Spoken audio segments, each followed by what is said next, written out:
keep me company. On 93.5 and 107.5, The Fan. The Steelers have gone 3 and out on both of their drives to begin the game as Corliss Waitman punts, and he may have been run into. As Josh Downs muffs the ball, it's picked up by the Steelers. In orbit motion to the left is Josh Downs. Backing to throw on play action is Jones, and the ball may have come out, and it is a strip sack and a recovery by T.J. Watt. Daniel Jones takes to the air, and he throws it right to a Steeler. That's Peyton Wilson. He's at the 20 and then tripped up by the Colts around the 15-yard line. That was Tanner Bortolini, the center, making a touchdown-saving tackle, and it's the third giveaway today already in this first half. Colts have made substitutions, so the Steelers have a chance to match. Jones, RPO, throws it up, and it's picked off. It's batted up in the air and intercepted by the Steelers. Back in the throw is Jones. Over the middle, flies it, and it's picked off. Joey Porter Jr. They tried to go to Josh Downs, but was intercepted by Porter. That's giveaway number 6 today for the Indianapolis Colts. Obviously hard to win when you turn it over like we did. Credit to the Steelers and their defense and what they did. Obviously could have been better for our guys today. To turn it over as many times as we did today, you're going to have a tough time winning. So obviously that's on me. I got to protect the ball better and make sure we're giving ourselves a chance. I thought we did some good things at times, but just turnovers and some of those things I got to clean up and make sure we're not hurting ourselves. Get it cleaned up and get ready to go for Atlanta.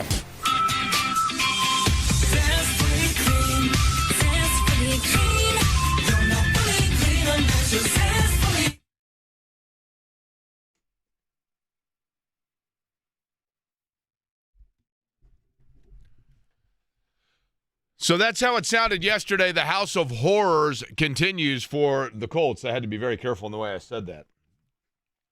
Losing in Pittsburgh. Matt Taylor on the radio call there. You heard from Shane Steichen. You heard from Daniel Jones. And it is back to cleanup time. And it's always important when you're going on vacation. When you're traveling, you want to make sure you're clean, especially on those long international flights. And the Colts have put themselves in a position now where, oddly enough, does this magnify every game in the NFL is important. But you kind of felt like when you are getting ready to go on at the end of the year, when you know that the holiday season is coming, Christmas time's coming, everybody's taking time off work. The last 2 weeks of the year are kind of this punt time. And you're like, oh, yeah, I've got one other meeting I've got to go through, like on Monday, and then by Wednesday I'm taking off, and I've got a week and a half off. And you kind of mail in that meeting. I don't want to say that too loudly to people, but, we all know what I'm talking about, right? And I think there was the thought process with the Colts of, hey, you win in Pittsburgh, and then all of a sudden you are 8-1, and, yeah, you've got the Atlanta game in Germany, and that'll be kind of fun. And then you go into the bye week, and you can really kick back. And even at 8-2, you're pretty happy with it. Now you have a position where you look at it and you say, okay, you gotta like refocus a little bit here, because otherwise you're going to be going into the bye knowing that you're coming off a 2-game skid, you're shaking a little bit, and you're going into Kansas City off that. So the Atlanta game becomes a little bigger, but there's plenty to talk about between now and then, and a lot to break down not only yesterday from this game, but it was a huge weekend in sports and a big, big, big one tonight at Gainbridge Fieldhouse for the obvious reason. We will get to that as well. My name is Jay Query. Eddie Garrison here as well. It is Query and Company on 93.5 and 107.5. The Fan on Good a afternoon. Gorgeous, Eddie, it's a gorgeous Monday outside, It right? It is fantastic, and we're gridlocked here in the dungeon. That's correct. But we can look outside and we can see the gleaming sun, the perfect blue skies, the color of the trees. It is gorgeous. It is a perfect tapestry of Mother Nature. For us, Jake, for our listeners, they should tweet us pictures randomly throughout the day. Because we are in a landlocked studio. That is correct. And we have to talk about that monstrosity of a Colts game yesterday. Well, and here's the thing, Eddie, that's where I'm going with this. There are two ways that you can look at when the weather is like this outside. By the way, who sits in this seat? That was Jeff Rickard this morning. Jeff Rickard was in that chair. Why is it like 9 feet high and tilted at a 40-degree angle forward? Maybe it's to Does help Jeff have his back. problems? Maybe it's to help his back. You never know. Must be. Is it from having to carry those other two guys all morning? Is that why his back hurts? Okay, so if you look outside and you say to yourself, two ways to look at this. One is Mother Nature presented us with an absolute beauty. Mother Nature and her artwork and the perfect colors and just the air temperature is refreshing but not too cold. And you look at it and you say, I'm going to absorb this and soak it in. I don't know how long it's going to last because before long the leaves are going to completely fall off or the colors are going to deteriorate a little bit or rain's going to come or the temperatures are going to get cold, whatever it may be. It's going to be misty in the morning. So I'm going to soak this in while I can. That is if you are the optimist, you look at it strictly at the beauty of it all. If you're the realist, you look at it as the beauty of it all and the understanding that it is going to lead into things don't last forever. And if you are a pessimist, you look at it and say, this simply means that we are not far away from where it's going to be 40 and rainy and then freezing cold outside. Three ways to look at it. And the same is true of that game yesterday. You can be an optimist and say, you know what? The Colts are 7-2. The Colts are still absolutely in the driver's seat, not just in their division, but realistically right there alongside with it within the AFC and the playoffs and everything else, and it happens. And that's a place they haven't won since 2008. That is a team that for whatever reason has had their number, and I feel good about it. Nonetheless, they know they made some errors, and furthermore, they, every time they turned around, turned the ball over. They had 6 turnovers, and yet even with that, at the end of the game, there was a chance, and they only lost by a single possession. They gave away 6 possessions and lost by a possession. Or you could be the pessimist, and you could say, look, the Colts had a quarterback that they went out and got. They only got him because they were trying to jumpstart the career of the guy they've been waiting on forever. And then they just figured, you know what, let's just go ahead and hand him the keys. And they got lucky because he turned out to be a good player. And he's played well, but we've been waiting forever to see whether or not this is Halloween weekend. And we thought the entire time, it's like Scooby-Doo. We thought this guy was one thing, and then finally we unveiled the mask, and we're like, oh my gosh, it's the Daniel Jones from New York. And Daniel Jones said, and I would have stayed that way if it weren't for you meddling kids, right? And now all of a sudden we're back to square one because, holy cow, he sucks again. If you're a pessimist, you can look at it that way. But I'm going to be a realist. I'm going to be a realist on this. The realist in me says that nearly as low as just over a quarter of the snaps this year that Daniel Jones took in the NFL going into that game, he had taken where his team was behind. His team was in front, and he had the lead nearly 74% of the times that he'd taken snaps in the NFL going into yesterday. As a Colt, I'm saying. That is the sign of a remarkably efficient offense. That is the sign of an offense that is clicking on all cylinders, where he is making every right decision, every proper throw. They're handing it off at the perfect time, and the line is protecting. That's how you have that number, which is amongst the top 2 quarterbacks in the NFL, of saying the number of snaps that I've taken this year, my team's been in the lead. And the 2 guys that can say that about more snaps than anybody in the NFL are Daniel Jones and, yes, wait for it, Sam Darnold. Those are the 2. And that happens because you are in offensive cohesion. And so when you're in that sort of an offensive cohesion, the reality is all of a sudden when you're then having to play from behind a little bit and things are unraveling, it's a new frontier for you with this group. But they put themselves in that position yesterday because of bad decisions, despite the fact that they have, to this point, made good decisions. And yesterday, they did not respond to it. They didn't. Now, Daniel Jones, again, if you are an optimist, you would say Daniel Jones has been brilliant to this point this year, and that was the first time that he felt like he was back in New York because it was the line that wasn't protecting him, and therefore you can't blame him. Or if you're the pessimist, you say Daniel Jones, Pittsburgh immediately brought back the ghost of New York, and the facade is over, and it's right after Halloween, so he turned into a pumpkin, and the dream is over. That's the pessimist. The realist is this. The realistic view of yesterday is that the Indianapolis Colts, to this point, have earned this year, they've earned the benefit of the doubt because they went into Los Angeles and completely controlled the Chargers.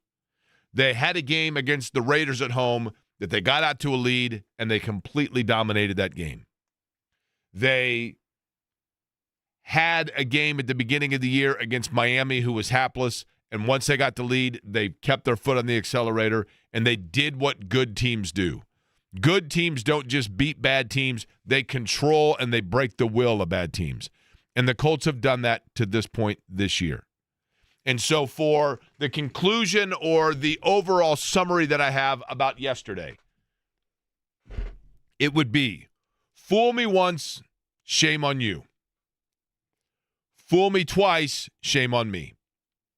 And yes, I know they lost in Los Angeles to the Rams, and that was the A.D. Mitchell game, and we can get into that, and so it's not their first blemish of the season. But in terms of a game, the Rams game you could look towards and say, even though it's a team game and a team effort, you can look at the Rams game and you can say, look, that was a game that fell on one guy.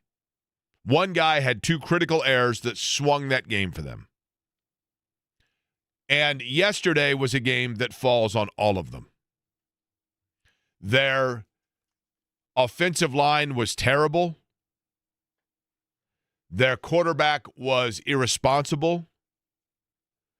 Their defense, at the times that it needed to be, fell short. There were signs that were positive. Latu had a couple sacks, but for the most part, you've got an older quarterback out there. I'm not saying that Aaron Rodgers looked like Aaron Rodgers in Green Bay of 15 years ago, but, I mean, still, defensively, and then you also had areas where you've got to worry about a couple of different potential injuries that pop up. But more importantly, for the first time this year, it starts at the top. Shane Steichen has gotten a ton of credit, rightly so, for the way that he has masterfully called plays this year, the buttons that he's pushed in awakening Daniel Jones, the buttons that he's pushed in maintaining consistency in the way that Jones was playing, the ability to get Jonathan Taylor in space, the perfect ways in which he kept defenses guessing by going to Tyler Warren and going to Michael Pittman and going to Josh Downs and then, boom, hitting you with Jonathan Taylor. It's been brilliant so far this year. And yesterday, Shane Steichen failed them. It was not a well-called-out game. It was not a well-thought-out game. It was not a well-executed game. And it was not a good game plan in terms of utilizing the guy that is the most dangerous weapon right now in the NFL. Daniel Jones is the most valuable player for the Colts. And yesterday proved it more than any. But Jonathan Taylor is their best player. There is a difference. And he only carried the ball 14 times. He never got uncorked. He never got going. And they didn't utilize him. They threw it to him, twice? And he's not a great receiving out of the backfield back. But they just never, typically, what the Colts can do is get the passing game going, and then that opens up for Jonathan Taylor. How often do we see Jonathan Taylor late in games, even though everybody knows that they are salting clock, and he uncorks one and puts a game away with a 45-yard, 50-yard run? And that's because the Colts have been sitting there dinking and dunking and then long ball throwing and picking and choosing all across the field, doink, doink, doink, all over the place, stretching out a defense, and then Taylor, boom.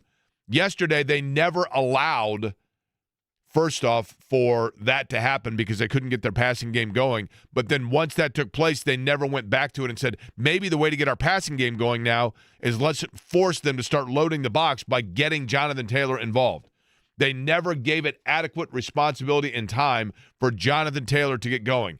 And for Shane Steichen, who is as good an offensive coach as there is in the NFL, I thought yesterday he failed them in that regard. And he did not go to and utilize the weapon that they have to the point that they should have. And that was the thing that was the biggest head scratcher. Yes, Pittsburgh and the way that defense, which, again, I mean, you want to talk about like back from the dead. I mean, it perfect Halloween weekend game because literally it was the zombie apocalypse. I mean, the Colts went into this game against a defense that essentially was the Walking Dead. They were left for dead. People wondered what happened to them. People wondered when Pittsburgh was going to get things going, and I guess that was the perfect medicine. Because T.J. Watt is bum rushing Braden Smith with his right arm and coming around and swiping a football away with his left arm, and Daniel Jones half the time didn't even have time to stop and think about what was going on. And Jones, yes, he didn't take care of the football. When he did get time, he seemingly was stunned by where he was throwing it on more than one occasion. But there are certain games and certain days, we have seen it forever, all the way back to the best teams that the Colts have had, the best teams the Pacers have had, the best teams that Indiana basketball has had, the best teams that Indiana football's had, happening right now, actually, the best teams that Purdue basketball's had. There are games where you just go into it and you're like, what in the world happened? You're like Mike Damone, Eddie, right? Woke up in a great mood. Don't know what the hell happened. Exactly that, right? So, yes, there are a gabillion things in which I can come on here today and absolutely light up that team yesterday. There are a gabillion things.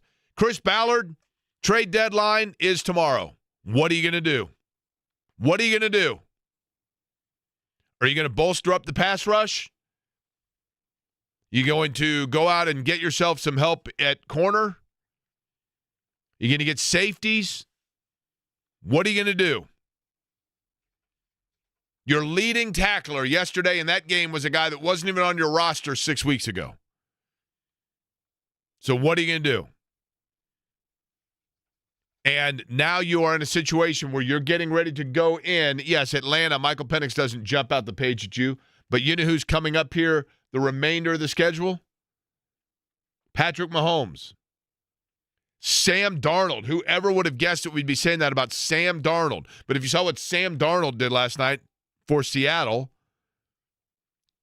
the first half he was perfect. What is he, 16 of 16 for 300 yards and 4 touches? It was ridiculous. And they've got darn good receivers in Seattle. Darn good.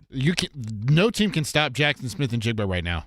Correct. Like, he is their passing offense. Leading receiver in the NFL. But Darnold puts the ball, I mean, Eddie, he had 2 throws last night. He put it exactly where it needs to be. Yeah. And, like, I go to a couple weeks ago, they were facing the Texans, and the Texans are a very, very stout defensive team, and they are typically pretty good at taking away the other team's best player.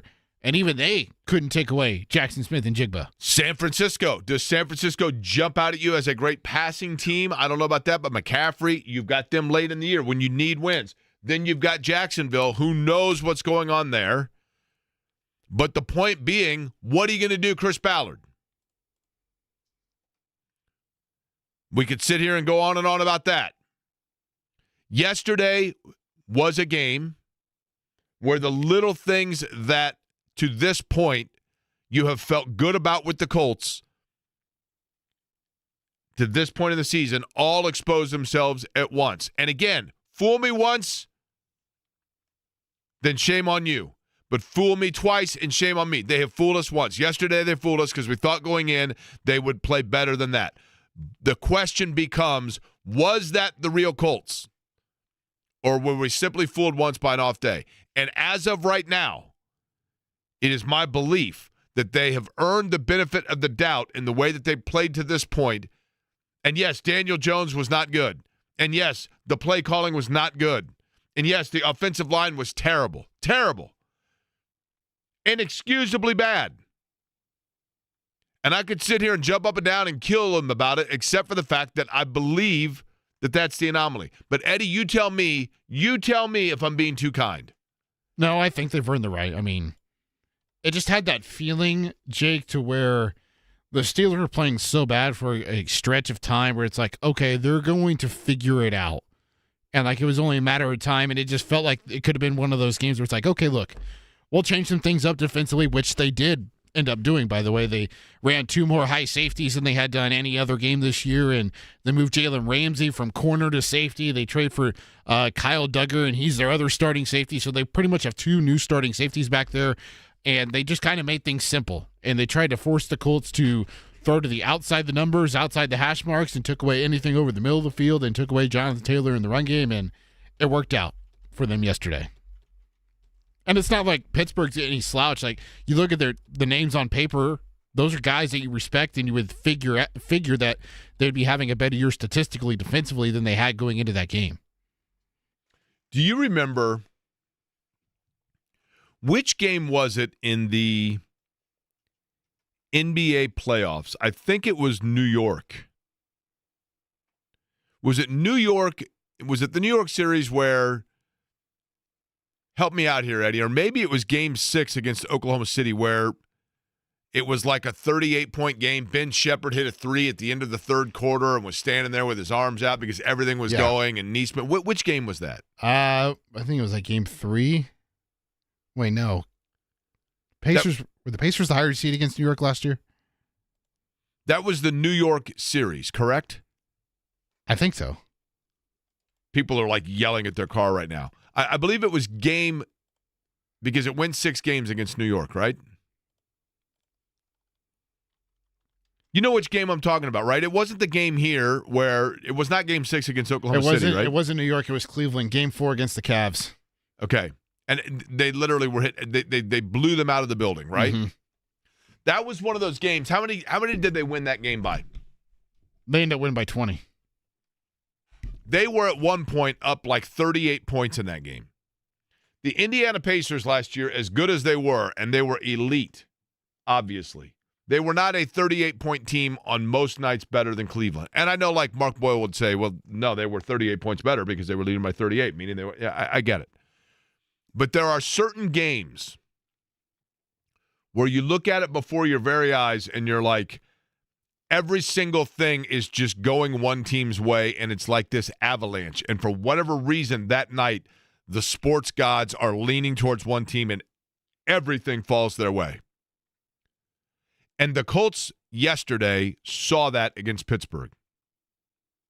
And the question becomes, was that because of what Pittsburgh did? Is it because of what the Colts didn't do? Or is it because it just lined up that way? It was a little of all of it. But they've earned the benefit of the doubt of assuming that that game was the anomaly.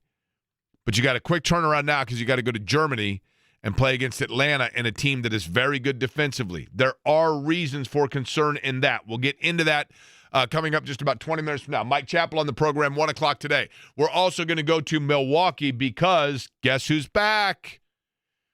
He's back. Myles Turner back tonight at the Fieldhouse. We will get the Milwaukee side of just exactly what that means in terms of how he's played for the Bucks and how he may play tonight. But when we come back, they are still unbeaten. They still may be, in fact, the best team in all of college football. And they find new ways to exert their will. Don Fisher is the voice of the Indiana Hoosiers, joins us next.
It is that, and it's funny. It's been a long time, if ever, really, where we have been able to say for Indiana University athletics, like, man, what a beautiful time of year because football and basketball season both in swing. Usually it's thank goodness the basketball season is here and we can hand it off from football into basketball. But that obviously has changed now under the Kurt Cignetti era in Bloomington. And that's not to say there have not been seasons and, the Bill Mallory era of optimism, but nothing like this with Indiana staying the course and winning 55-10 over Maryland over the weekend, still now unblemished. They are 9-0. They've got a big one at Penn State. And from the basketball side of things, the Darren DeVries Coaches Show, the debut of that, I believe it's the debut of it tonight. It will air after the Pacers game with Don Fisher, who joins us now on the Java House Peel and Pour guest line. Don, it is a pretty darn good time to be the voice of the Hoosiers for both sports. Yeah, it is. There's no doubt about that. Football is just spectacular, and basketball is about to begin. And I think the Hoosier Nation is awaiting to see what Indiana is going to look like against the competition that they're about to face. And Alabama A&M will be the first attempt at winning a ball game on Wednesday at home, and then they go to Chicago to play Marquette, a very good basketball team out of Shaka Smart. And they're kind of retooling a little bit, too, from 3 or 4 guys that played their final games last year for Marquette. But it's an interesting week, to say the least, and it's going to be really busy here for the month of November with both football and basketball going strong. Okay, Don, let's begin from the football side of things. And I wanted to touch on something a little bit away from the actual game itself against Maryland, and then when we get ready to talk about Penn State. But, I saw a clip from your coach's show with Kurt Cignetti from this past week and I wanted you to kind of elaborate on this for Indiana fans. You had asked Kurt Cignetti about just what it means to kind of be able to have this program clicking on all cylinders the way it is for the state and for the fans of Indiana and for IU fans and the pride that people have in it. And it was interesting to me because Kurt Cignetti, not being a guy, obviously, that is rooted in the area, but, man, the guy just seems to get it. And I could tell when you asked the question, his face kind of lit up with this pride and excitement about being able to represent the Hoosier fan base. Can you elaborate just on his overall vibe with that and the discussion you guys had?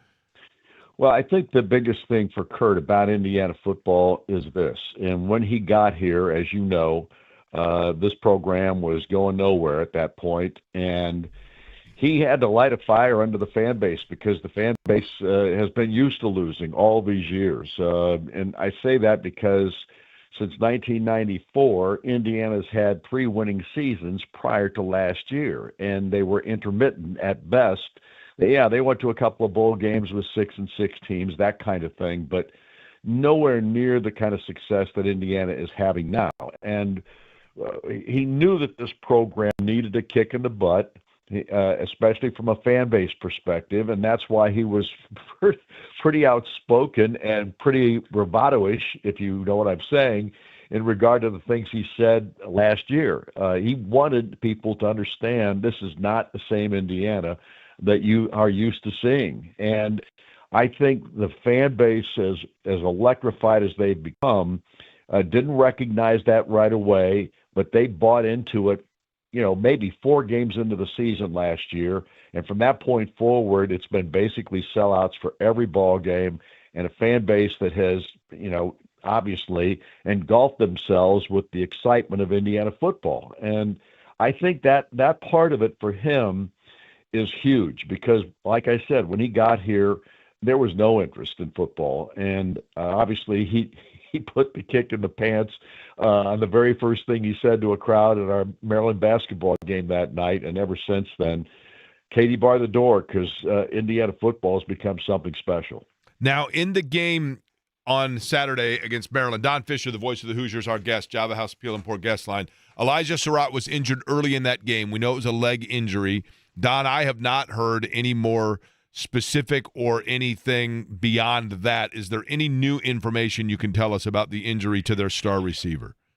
I do not know. I can't answer that question. I didn't go to the presser today because I've got the talk show tonight, and I've got a whole bunch of work to get done before Wednesday for our next basketball game, plus a coach's show for football on Thursday. So I didn't make the presser today. I don't know if he said anything in that press conference in regard to Elijah's scenario. I think they took him out of the ball game, I think precautionary reasons, much like they did Aiden Fisher last week. And then Aiden, of course, did not play against Maryland. So, again, he was dressed but never had a helmet on that I can remember seeing.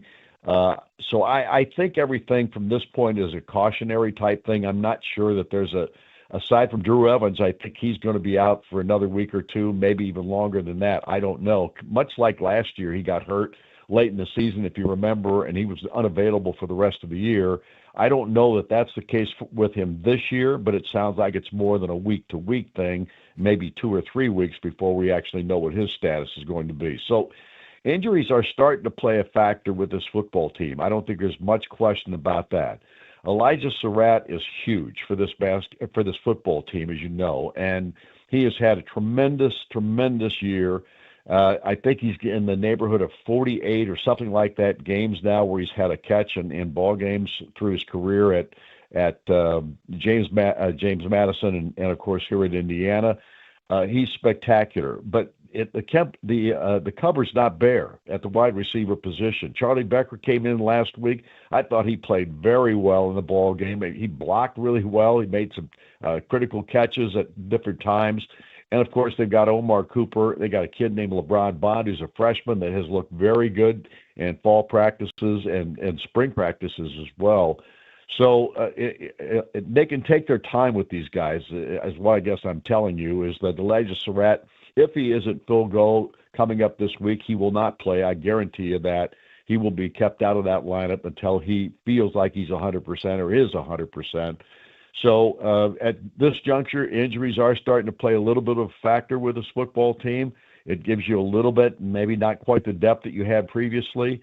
But at this juncture, I think most of these injuries are not season-ending or anything like that, so that's the good news. The sleuthing of Eddie Garrison tells us that Surratt has a hamstring injury, is listed as day-to-day, and is probable, did you say, Eddie, for the Penn State game? Yeah, Cignetti said today, Don, that he is day-to-day. Aiden Fisher, he's very optimistic, and that was a direct quote from Cignetti about returning this week. Don, I wanted to go back to what you touched on, the fact that, Fernando Mendoza still was able to throw it around to 8 different receivers, I think, over the course of that game.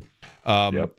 And how much of that is not just the depth at the receiver position, but also the ability of the quarterback over the course of the year to have vision to go through reads, to incorporate different guys. A third down catch by a guy in a 28-point game might not seem like much until you need a first down catch from that guy in a close game in the third quarter when it really matters.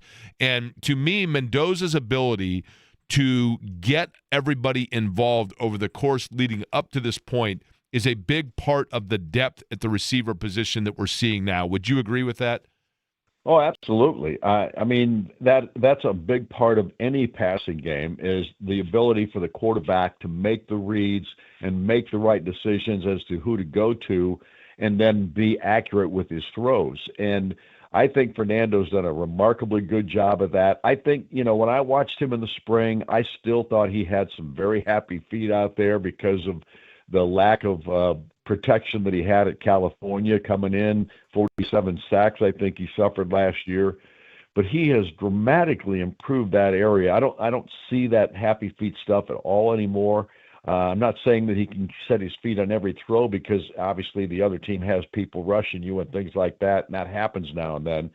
But Indiana's done a great job of protecting him. I think he's got full confidence right now in what he's doing out there, and he sees the field really well. Curtis Rourke, I thought, was the best I've ever seen at Indiana in making the right decisions on throws and those kinds of things consistently. He almost never made a mistake last year. Fernando's made a few, but nothing near what we've seen over the years at Indiana. We've had really good quarterbacks a lot of the time, and that's been probably the only spot where we had really good, people doing what they were supposed to be doing. But the whole thing boils down to this. Right now, Fernando is playing extremely well. He is obviously one of those guys that the NFL is looking at very strongly, and certainly a Heisman Trophy candidate at this point. So the things that he's doing out there are the right things. There's no doubt about it. And I'll tell you what, Don, they have the same, at least seemingly, Indiana seems to have the same level of depth in their running back room. I mean, it seems like each time, as I'm listening to you and Buck, like each time a different guy is getting the ball, they're getting big-time runs. They have this offense, to me, just appears to be as dangerous as any, obviously, in college football. But can you touch on, or can you elaborate on their ability to go 2 to 3 to 4 deep in the running game and seemingly not drop off in production?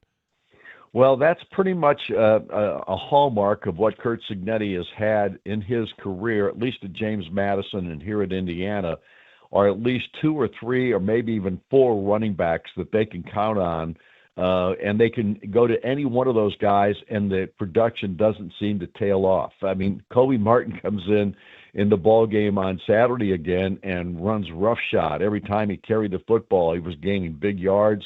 He was terrific in that ball game, as was the other guys that played, and that includes Solomon Van Horst, who got a couple of good carries in the ball game as well. But Roman Hemby has been terrific this year. Kalen Black is the best I've ever seen him. I watched him last year. I thought he did a nice job last year, but he wasn't a superstar out there because they had Kyson Lawton and, of course, Justice Ellison were the key guys last season. But Curt Cignetti likes to use at least 2 or 3 backs in every ball game if he can, and he's been able to do that at Indiana since he's been here. So, yeah, they've got great depth at the running back position. There's no doubt about that. The Martin kid, I think, is going to be special at some point. He's a redshirt freshman this year. When he played last year in the 4 games he played in, so that he did deserve a red shirt so he could get a red shirt for the rest of the season. But every time he played, he produced.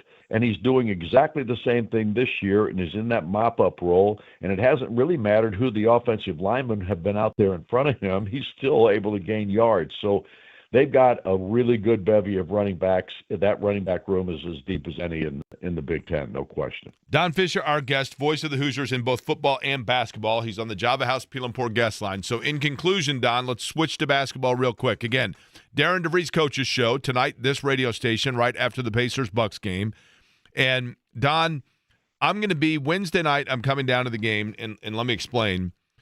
Dr. Eugene White was my high school principal at North Central. He is the one that, I don't know, a year and a half ago or so reached out to me and said, hey, I want to teach you how to golf. So he's had the painstaking duty of being not only an educator for me, but also my golf coach, okay? So when we're golfing, what that means is, because I'm terrible, so he's constantly having to put his head on a swivel of not knowing where the ball is going to go. He played basketball at Alabama A&M. That's Indiana's foe on Wednesday, so we're going down to the game together. I've got a feeling this is going to be good practice for him because this Indiana basketball offense also, you've got to have your head on a swivel because the ball moves around quickly. Is that fair to say? Oh, it's fair to say. There's little question about that. This ball does not stick very often. It has been quite evident in the 3 games in Puerto Rico and the 2 exhibition ball games we've seen here to get the season underway. And, of course, it'll be officially underway on Wednesday. So, no, the ball doesn't stick. They move it extremely well. These guys are unselfish. They love to take the 3-point shot if they can get it in the early part of the shot clock. And if they can't, then they set it up in the half court. But they're not afraid to shoot the 3, and there's nobody on this roster that they're afraid to have shoot the 3. Not that all of them are great 3-point shooters, but you know what I'm saying is that they've got more now than they've had maybe in total over the last 4 to 8 years from a 3-point perspective. So this team loves to shoot the basketball, and Darren DeVries loves them to shoot the basketball. So they've got a combination there that works pretty well. But the good news is they don't take a lot of bad 3-point shots. There's a couple every now and then. Lamar Wilkerson was out there about 30 feet a couple of times in that first exhibition game and let it fly, as was Tucker DeVries. But honest to goodness, they usually, when they do that, they usually get a good shot off, and it's not like they're not hitting most of them. So it's really fun to watch. It's a different kind of basketball than Indiana fans have been used to over the last 4 to 8 years, And I think they're going to absolutely fall in love with what Darren DeVries puts on the court. Yeah, and I've talked to Don, a couple of different, coaches or just people around college basketball that have known DeVries or at least, competed against him that have said, he is a very deliberate coach. And by that, I mean they've got a ton of respect for his approach and his ability to deliver to his team what he wants done and making sure that they're tactical and that they are precise. So I think people are going to enjoy it. It's going to be fun. It's going to be intriguing to begin, and that's why Wednesday will be so much fun to listen to as well. Don, by the way, they used some of your audio on the television broadcast. You hear about that on Saturday? Yeah, I guess they have this. I guess CBS, when they do a game, they have the play of the game, and they play the radio broadcast of whoever they think had the best call or whatever the case may be. And I've had 3 opportunities, I guess, this year to be on CBS in that regard. So it's been a. But here's the thing: you finally have something to get excited about, what Right. I'm saying, and without doubt, that's a big part of it too. And obviously, the Hoosier Nation's loving every second of this as we watch Indiana football head for the moon, because that's exactly what they're doing with this program right now. They were very complimentary of your call, and rightly so. Don Fisher, the voice of the Hoosiers. Appreciate it, as always, Don. We'll see you on Wednesday, all right? Thanks for having me, guys. Appreciate it. Don Fisher, the voice of the Hoosiers. We come back. I will read you some. There were some really good ones. Some of the comments, 9 words or fewer on the Colts through 9 games. And Mike Chappell will join us in 12.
You know, Eddie, sometimes I have to chuckle to myself because we put our headsets on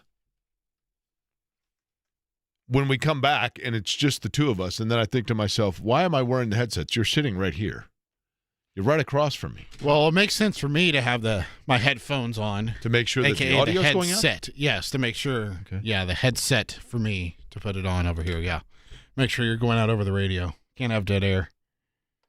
You know, once again yesterday, Shannon and I, this has become like our Sunday morning thing. We went to the Java House in Broderpool. Yeah. And I mean, I get it. It fascinates me, though, because it just was a world that wasn't really a part of my world when I was, 25. But the number of, like, people in their 20s that are sitting with one another and they have – I noticed nobody wears AirPods anymore. Everybody has the big ear muff headsets. Is the that because of, like, headphones? The headphones, yeah. like headphones, yeah. And so – but everyone has a laptop. Yep. I've got to be the only person on the planet. I mean, I have a laptop, but my phone works as a laptop. I just use that for the vast majority of things, right? It just kind of depends on what you're doing, Jake. Are you working on, work? You working on, homework for school if you're a student? Working on creating papers if you're a teacher? When I went back to school to finish my degree, I did have to use the laptop a lot for that, for sure. But I use it is funny, though. My phone is like a computer to me for the most part. All right, I asked yesterday, on my phone, by the way, in 9 words or fewer, your thoughts on the 2025 Colts through 9 games. I thought one of them was funny, Jake, because they were talking about how, hey, look, that's 9 words, and it was 10. Okay, this from Jim. Are the Colts really legit? Upcoming schedule will tell. That is hard to argue that, right? Bill, from the penthouse to the outhouse. I like this one from Michael. How about 6 words? Turnover, turnover, turnover, turnover, turnover, turnover. Yes. Lots of turnovers, right? This from Matthew. You're allowing too many words. Still elite. Now, Chris has a good one. Chris Colby. He said, this is a 9-word haiku. Total apathy. I haven't watched 1 minute. The NFL sucks. Well, Chris doesn't seem like he's totally in, but I like the fact that he did it as a haiku. See, that was 9. See, that was one of them. That's 10. That's 10. Total apathy, that's 2. I haven't watched 1 minute. That's 5, 7. Oh, you're right. That's 10. Should have dropped out the. Come on, Chris. If you're going to do a haiku, follow directions. Adam. Well, son of a. This is a good one from Dave, my buddy that lives in British Columbia. Chuck it in the trash. On to next week. Pleasant surprise. Been a fun season. Someone replied to your tweet and told Grok on Twitter. I saw that. This is great. Grok, turnovers doomed the Colts' strong start, but 7-2 keeps them contenders. Is that 9 words by Grok? If That's so, 11. that's impressive. It's 11. I did a really good one that came in, and then Chappell's going to join us here on the other side. We'll read more of these later as well, but this was a really good one. And Stephen Holder kind of played off of this in his piece as well, so I thought, okay, maybe it wasn't as original as I thought, but I still, from Jay Matters, pumpkins go bad in November. That's the question. Are they the pumpkin, or was it a bump in the road? Was it midnight for the Colts, or is there still a fairy tale to continue? We'll ask I just Mike Chappell hope next. they're not one of the leaves, Jake, when it becomes fall. The wet leaves, right? Yeah. Yeah. Well, no, actually, what you got to hope is that Atlanta or Kansas City or Houston or Jacksonville don't become a wet leaf, because they are very slippery and can be toxic.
Yesterday, are they too legit to quit? They're going to get a quick chance of a turnaround here with the Atlanta Falcons coming up in Germany. That means, I think, on Friday, nothing but German music, right? Is that the case, Jake?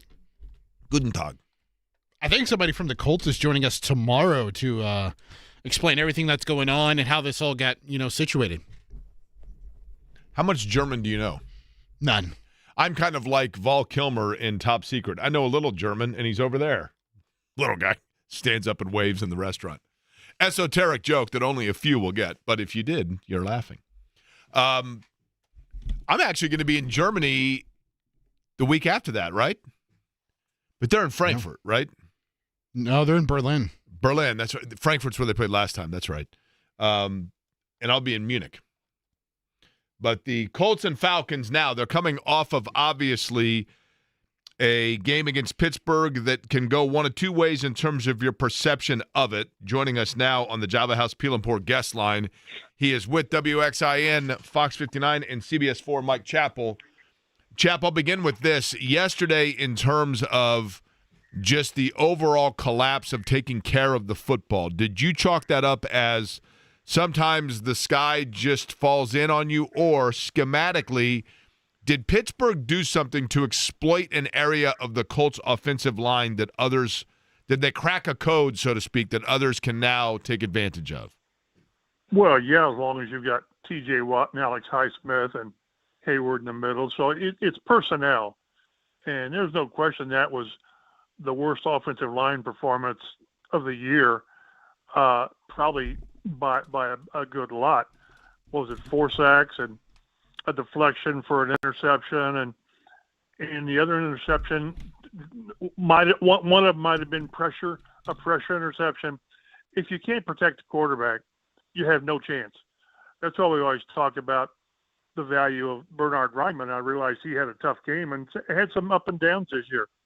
If you can't, is it a one-off or is this is this an issue? Well, we'll know. We won't know until Atlanta and then the second half of the season after the bye. So as we sit here today, in my mind, it was a one-off. Are you going to put more weight on that one game or the 8 before that? I would put more weight on the 8 before that. I realized there was some iffy competition early, but at least they went out and smoked the competition. So we won't know until they bounce back or don't from this. And I tend to think it was a one-off. I trust what they've done because of the way they've done it. But if you can't protect the quarterback, that Daniel Jones had to have flashbacks to the Giants because he had very little time. And a lot of times in the past, he's gotten rid of the ball quicker. Maybe the receivers weren't getting open quite as quick as they needed to.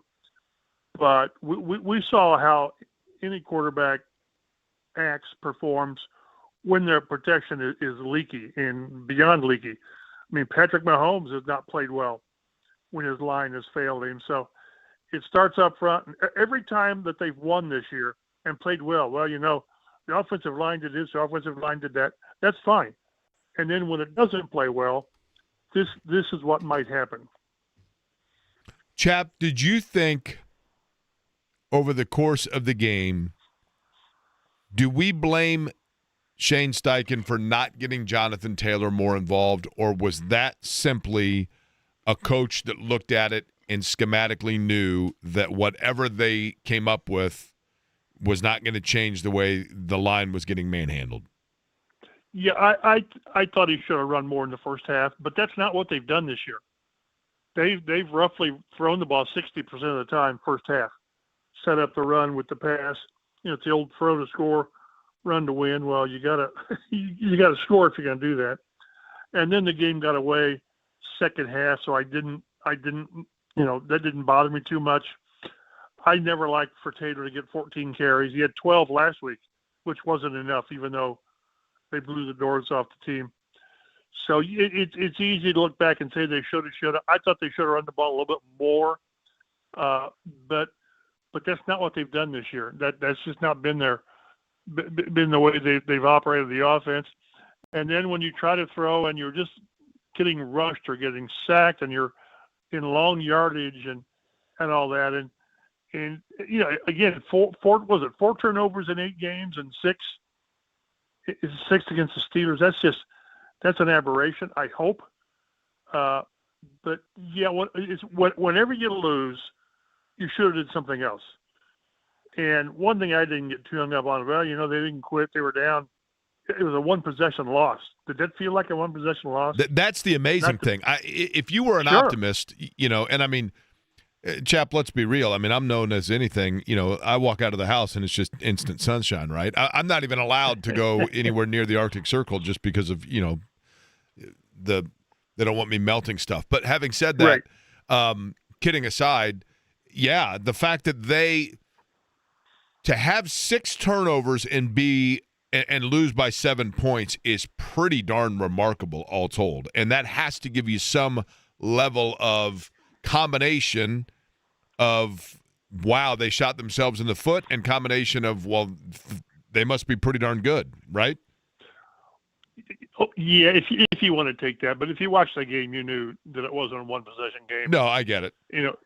So and again, in a game where you have 2 onside kicks, it's not a good game.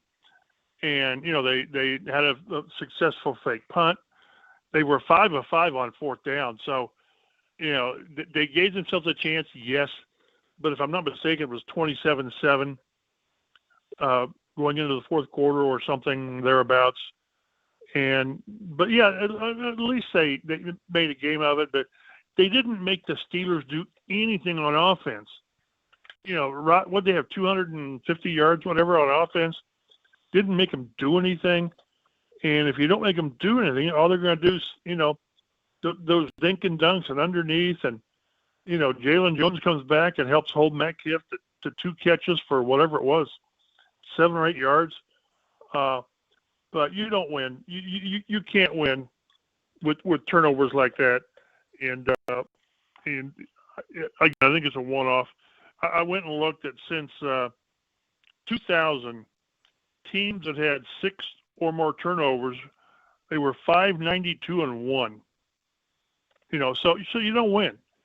But again, I think the fact that they made it respectable gives you some, I guess, optimism. I don't know. But we won't know anything about this team until they go to Berlin and hopefully take care of an Atlanta team that you just can't figure out what they're doing. So, and then because then you go to the second half of the season, and I'm telling you, if they find a way to beat Atlanta, let's see a show of hands who's up to be 8-2 at the bye. And there are no hands in the air.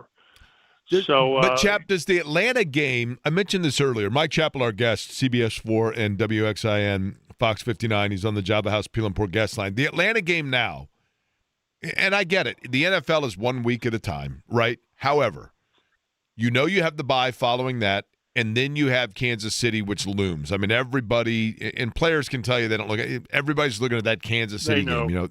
So yep. What you don't want is going in the bye coming off of 2 losses in a row.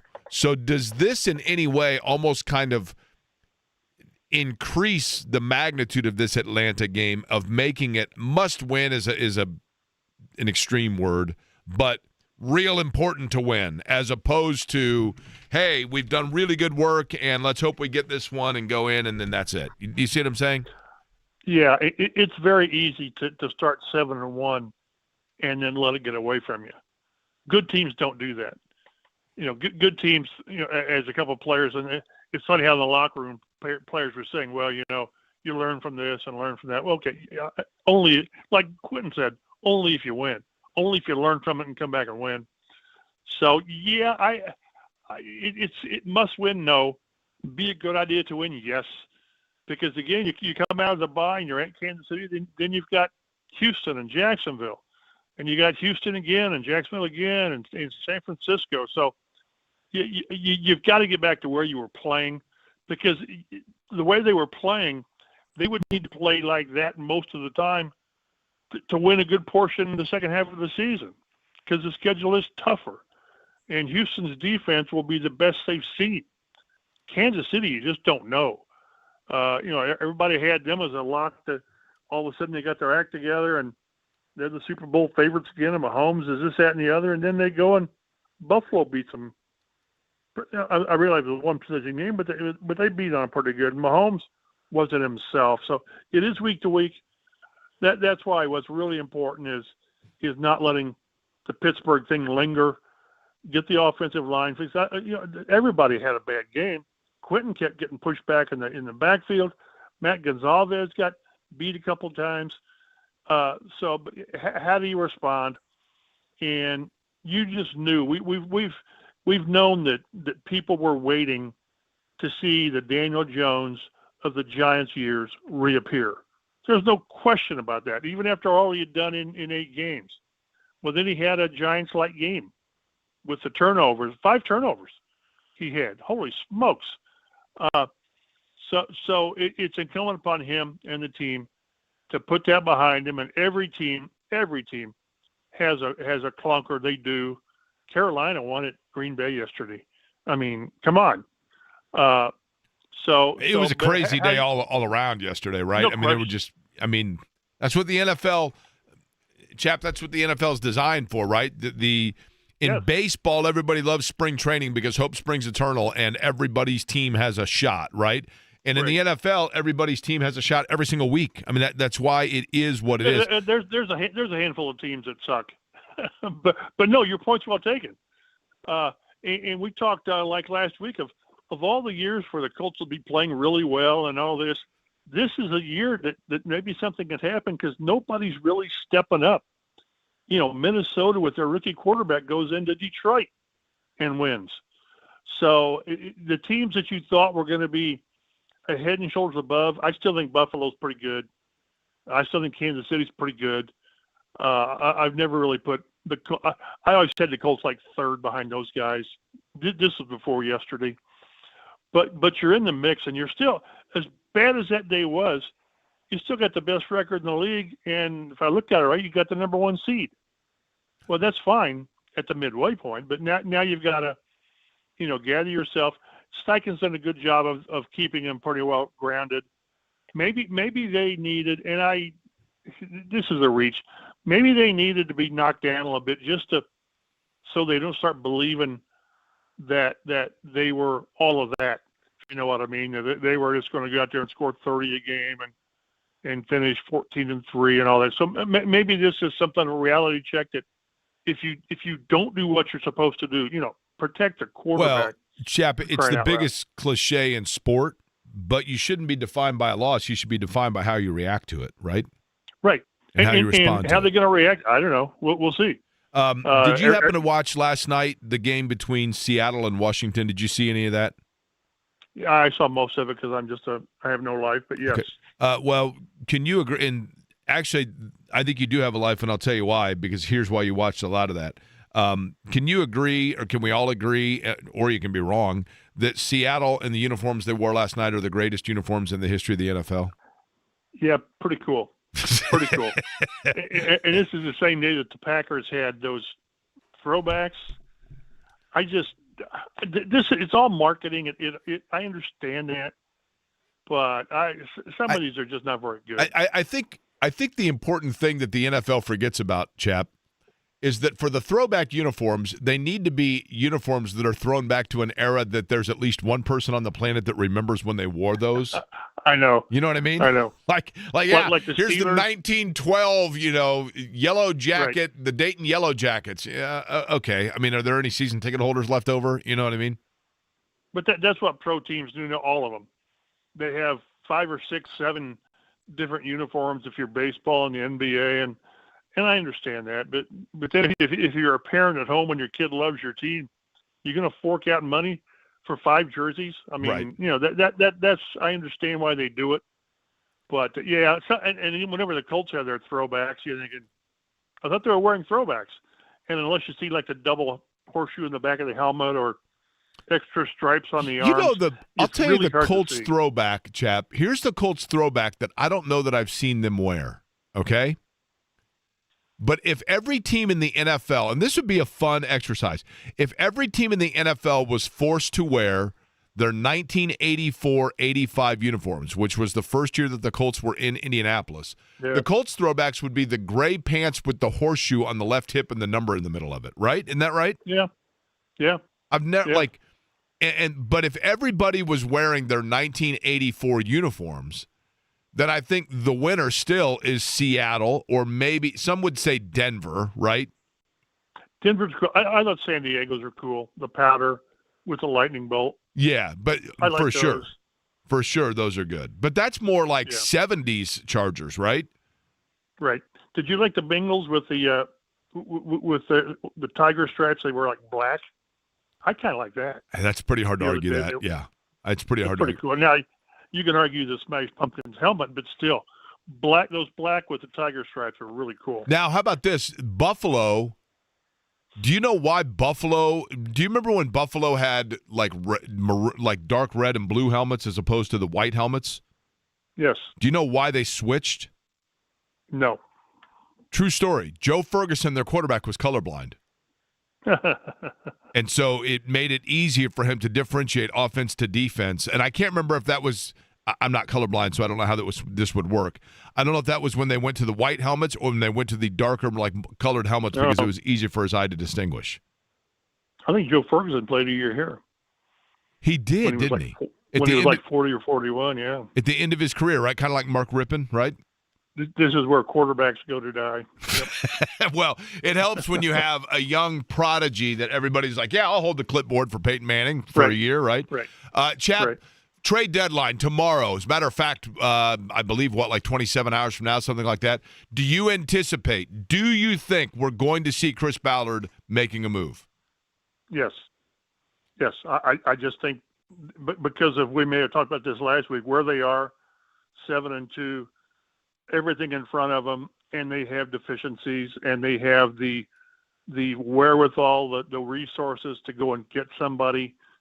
I still think they need a corner.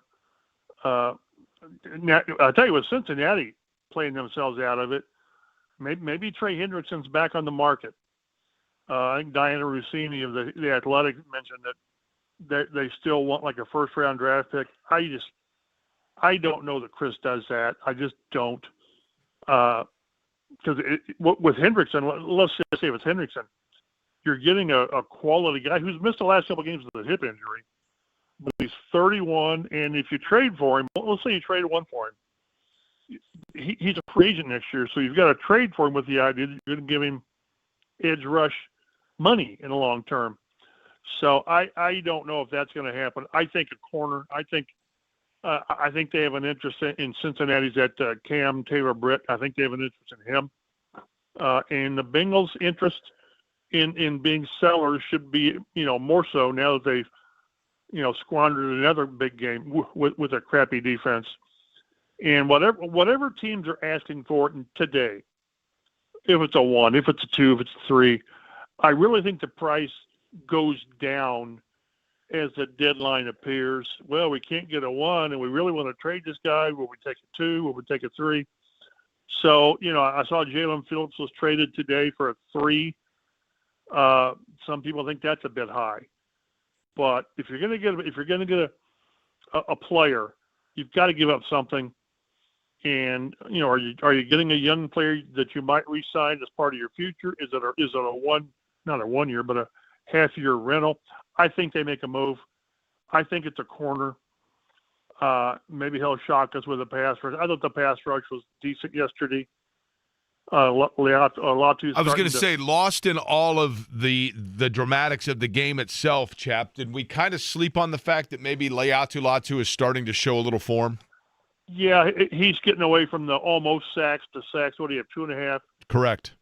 He's got 5. So and that may lessen their desire to go out and pay big compensation for a guy when the crying need for a corner is obvious. Again, I would always take the pass rusher because they can, TJ Watt, wreck a game. But your need right now is at corner just because of the personnel and the injuries. I think they make a move today. I don't know. Tomorrow, yes. I just think they need to. The situation is too ripe not to have a move made. Eddie, I don't know if you mentioned this or if you know this or not, but when things are ripe, oftentimes what you need to do, like if you're smelling a little ripe, somebody says to you, which they might, Eddie, from time to time, a little ripe, you know what that means? Shower. Time to go zestfully clean, Eddie, is what that means, right? We know. You always go down rabbit holes whenever somebody says the Colts always need to clean things up, chap. That's what Shane Steichen said. To clean things up. There you go. That's it. There you go. There you go. Okay, chap, lastly, from a health standpoint, I did not get a chance necessarily to look over it yet today. Obviously in the NFL, coming out of a game, your big goal is to make sure there were no sizable, losses or injuries. It looked like they came out of it fairly unscathed, correct? Yeah, Stephen Holder posted, during the game that Buckner went into the blue tent, but he returned to the game. Jalen Jones came out briefly, went back in the game. He played a ton. He played like 80% of the snaps after not playing for like 7 games, which is a great sign. And again, he really had a good hand in shutting down Metcalf. So I think they're in good shape. They don't get Mooney Ward back until after the bye. Tyquan Lewis might come back for the Falcons. So they're they need to get Anthony Gould back, which I don't know how far off he is. He was the punt returner, and Josh Downs had that bad muff that turned out to be nothing because the defense stepped up, but you can't be turning the ball over on special teams at all. Chap, is there another position that we're not talking about that Chris Ballard could be examining as hey, I'm going to go out and trade for somebody to bolster up this room, or I want some insurance at a certain position? Because to me, I think linebacker still stands out because we don't really know when Jalen Carlisle is coming back. I was just, you can't bank on that. I was going to say linebacker. And again, with the Bengals, you always go back to where your coordinator's from, and Cincinnati, and they've got Logan Wilson, who's a quality starter, has been benched in favor of a rookie, and I think he's been inactive the last game or two. So that's a possibility. He's a little more costly as far as salary, but I wouldn't turn my back on a linebacker who can offer some cover skills. They've got tackle guys. They need a cover linebacker that's been missing all year. Chap, I'm going to do a Twitter ex-post survey here. I'm going to let you give the first vote, okay? NFL's worst team, New York Jets, Tennessee Titans, New Orleans Saints, or other, which in parentheses I put Miami with a question mark. I go Tennessee. Okay. Posting it right should be now. winless. I'm going to see if I can vote. Can I do my own vote here? Eddie, can you do a vote as Tennessee, please? From the Querying Company Twitter? Sure. I can do that. Lock in Chap as vote number 1 as Tennessee is the worst team. I think it might be the Jets, Chap. I haven't seen enough of New Orleans. I tell you, another crappy team are the Giants. I mean, they won 3, but holy smokes. Raiders are pretty bad too, right? We were talking about how this is a year where there's some really good teams, no great teams. There's some really bad teams. Giants are 2-7. 2-7 for the Giants. Oh, okay. And everybody's excited about Jackson Dart, and we'll see. But how Brian Dable still has a job, I do not know. Well, lastly, Atlanta, for example, going into this game in Germany is 3-5. With after the exchange rate is still 3-5. But I feel like Atlanta is actually, and I know it sounds crazy because your record is your record. I get it. But Atlanta seems to me a little more competent than that. Am I giving them too much credit here? No, look at their schedule, though. They've had some big wins and some bad losses. There's no middle ground with them. Yeah. I think defensively they're okay. Yeah, and they've got some great offensive talent with Robinson and Drake London and Pitts. And, Penix is that. The problem is Penix is like so up and down, gives you great stuff and then not great stuff. This is another one of those that the Colts can't roll the ball out there and win it. They're going to have to play well. So, but again, if you're a good team, these are the kind of teams that you beat. But then I say that they should have, that's Pittsburgh's the kind of team they should have beat. But Atlanta's just hard to prepare for because you don't know which Falcon teams you're going to get. Okay, so we have one vote in for the, and you said again, you think it's Tennessee, Chap? Yeah, just because I saw them and they were really bad. Because So I saw far, Miami too, and they were really bad. yeah, Miami looks completely clueless. Not unlike this show. All right, Chap, appreciate the time as always. We'll talk to you next week. Guten Tag, all right? Be well, guys. All right, Mike Chappell joining us, Java House Peel and Pour guest line. I know that word. Guten Tag, does that mean good day? I thought so. I think it means good day, doesn't it? I'm just going to run around when I'm in Germany and say Guten Tag to everybody all the time. 2 o'clock in the morning, Guten Tag. Can you look up what that means? Good day is Guten Tag. So basically, the Mark Boyle of whoever is the voice of the Munich Monarchs says Guten Tag everywhere he goes, right? Yeah. Fair enough. All right, when we come back, I will read a couple more of our 9-word headlines about yesterday, and also the good news, the really good news about the Colts' loss yesterday is it possibly is usurped from across the street. I'll explain next.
He's back. Myles Turner at the Fieldhouse tonight. Pacers Bucks. And a guy that has, boy, there are few that you could see that has become a heel faster than Myles Turner. But you kind of need the Carfax on that to look a little bit further under the hood.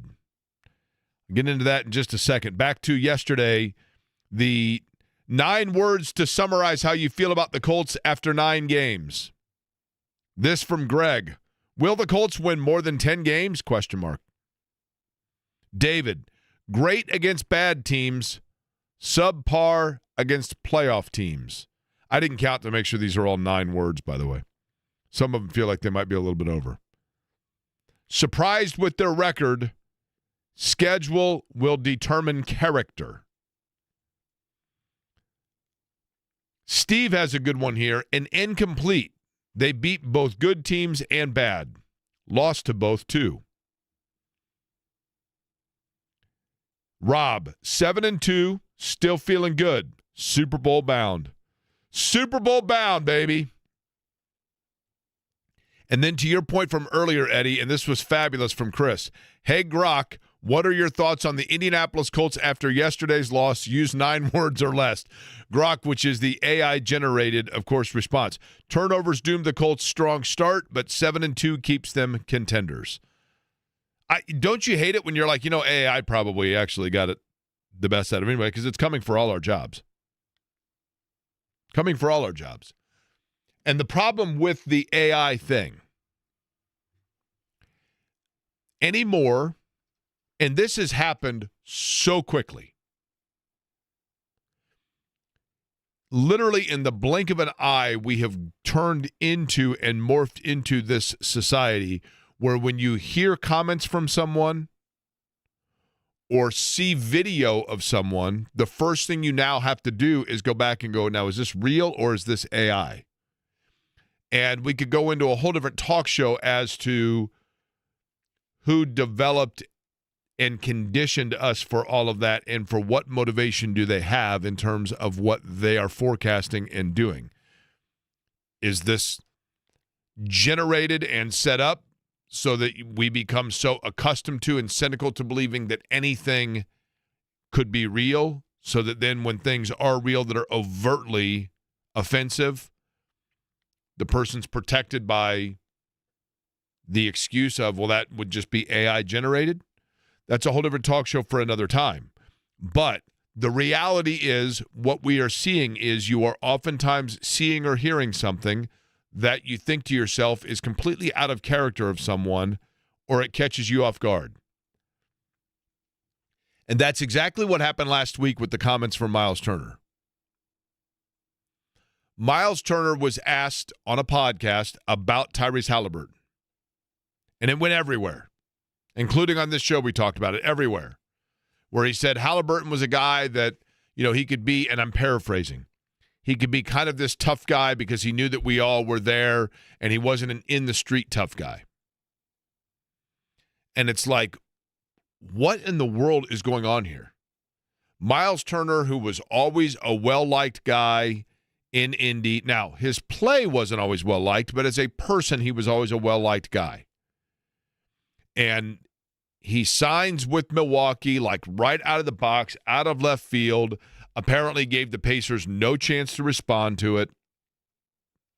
And now he's flapping his jaws and yapping all the time and talking all this trash about Tyrese Halliburton, who is the guy that got Myles Turner into the NBA Finals, and you could make the argument that Myles Turner was the biggest letdown and why they didn't win it, right? I went back and looked at the totality of that podcast. And when I looked at the totality of the podcast, I was stunned. I was stunned. Because when I saw what Myles Turner had to say about Tyrese Halliburton, I thought, okay, Then I heard what even more he said and was stunned by it. I'll explain what I mean by that. And did you say we're going to Milwaukee coming up in the 2 o'clock hour, Eddie? That is correct. Okay, we will go to, who are we talking to in Milwaukee? Justin Garcia. He's on the Bucks Radio Network and hosts Locked On Bucks. He was a part of this show, of course, during the playoffs last year. We'll talk to him coming up 2:15-ish. Is that right? 2:30. 2:30. So just under an hour from now. We come back, I'll let you know what Turner said that made me go, to quote CNC Music Factory.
Harvey made a living in radio by telling you now you know the rest of the story.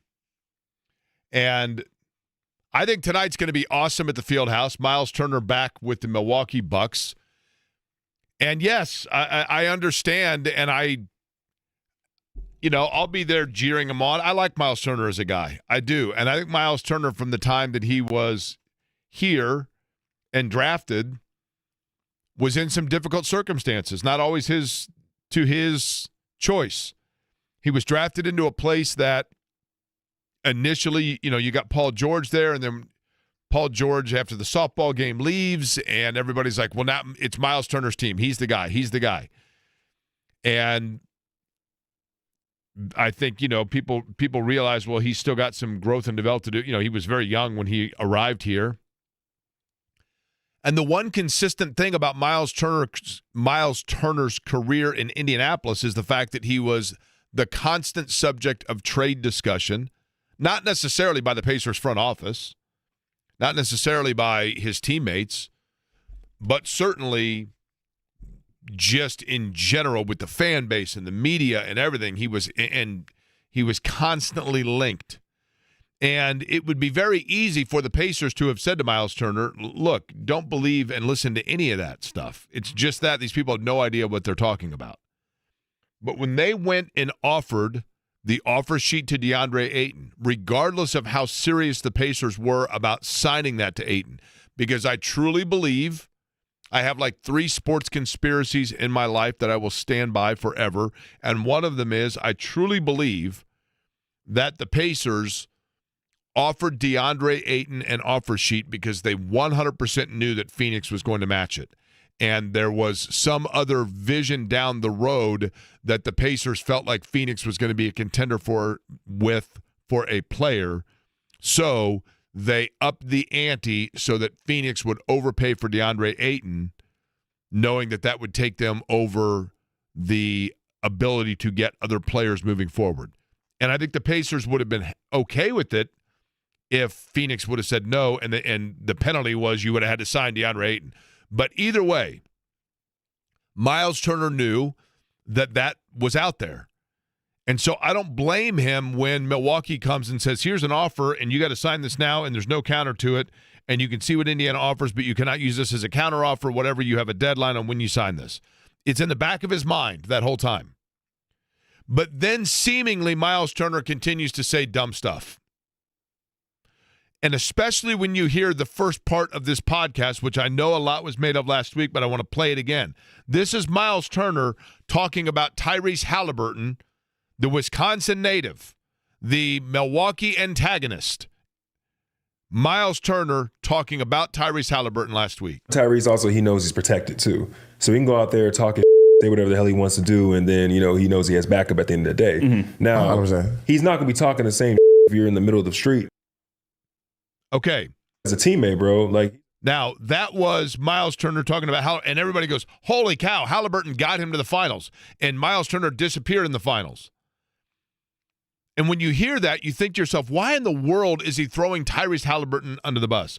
What is this Myles Turner like? Where did this, Goofus and Gallant from Highlights Magazine, I've always known of Gallant, where did Goofus come from? This is a guy in Myles Turner that was a solid citizen in Indianapolis, that had the fan base up in the rafters, that provided tickets for them, that did the Thanksgiving dinner. Where is this all coming from? And then I go and I hear the rest of the story. And I listen to the rest of the audio. And that's when I realized something that aligns with what we talked about earlier with yesterday's Colts game as it comes to Myles Turner. This is Myles Turner in the totality of that interview and podcast talking about Tyrese Halliburton. First and foremost, bro, you got to respect the way he's handled himself in his career. You know what I mean? Coming from Sacramento and coming from that situation, it's a heartbreaking thing. You think you're about to be the face of the franchise. Then you come to Indiana and damn near reinvent yourself, bro, through everything. So, one, you can't, his professionalism, the way he carries himself, you can't really just, on that because that's just what he's made himself to be. Mm-hmm. Two, as a teammate, bro, like he's a hell of a teammate, bro. He's we talk about how you're supposed to as a team come together, and have camaraderie, bro. He's setting up all the team dinner, he's setting up all the team parties. Like he wants people to be together. Like he definitely like embodies that, if you will. Yes. And then third, when it comes to the family, bro, I mean, he's very close with his. You know what I'm saying? Like you've seen how it is and whatnot. Like he's about his family and whatnot. And man, it's hard. He makes it hard on himself to root for him just because of the way this does at times. But as a competitor, bro, you got to respect the way he rocks. Okay, that is the podcast of Giannis's brother, Thanasis Antetokounmpo. And when you listen to that in totality, then he goes on to say, hey, he also knows with all of those things as a great teammate and all of those other things, he knows that he can be the antagonist in games because we will have his back. That doesn't mean that that's who he is outside the court. When you listen to it in the totality, then you go, wait a minute. It's not near at, like, when I first heard just the snippet, I thought, like, what in the world, shame on Myles Turner. Then when I listened to the full thing, I thought, well, actually, shame on me because I didn't take the time to listen to the totality of what was being said. I'm not here to exonerate Myles Turner, and I'm not here to take away the fuel of what the crowd tonight will be in a whipped-up frenzy about Myles Turner, which will be fun, and I'll love it, and I'm here for it. He's on the other team now. I get it. But at the same time, I think you have to look at it in the totality, in the understanding of what all was there. And the same is true, as I mentioned, for the Colts. When you look at that Colts game yesterday, and you look at the 6 turnovers, and you look at everything that went into it, maybe that was the anomaly game. Maybe that was the hiccup game. And if, in fact, you look at it at the end of the year and in the totality of the season for the Colts, you look at the game against Pittsburgh at Pittsburgh, and you go, hey, shame on you. You didn't protect your quarterback. You turned the ball over. You were careless. Shame on you. But if they turn around and the same thing happens in, let's say, 2 of the next 3, or 1 of the next 2, I should say, Atlanta and Kansas City after the bye. And you say, now you've got, after this great start where we were building them up, and they've lost 2 of 3, and everything that we talked about that made them unique, taking care of the football, making the right decisions, trusting in Daniel Jones, running the football with Jonathan Taylor. If they got away from all of those things, then maybe perhaps it's shame on me because I didn't look at things in totality. But we have yet to determine whether or not yesterday's game was representative of the, if you will, exception or the rule. And we don't know yet whether or not we have the full story to analyze and assess. But I've got an idea. And we'll get into that next. And we'll talk in Milwaukee, as we talked about, with the Bucks in town tonight with the Pacers. That conversation, 35 minutes.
Couple of interesting things said yesterday by Shane Steichen and Daniel Jones after the Colts game.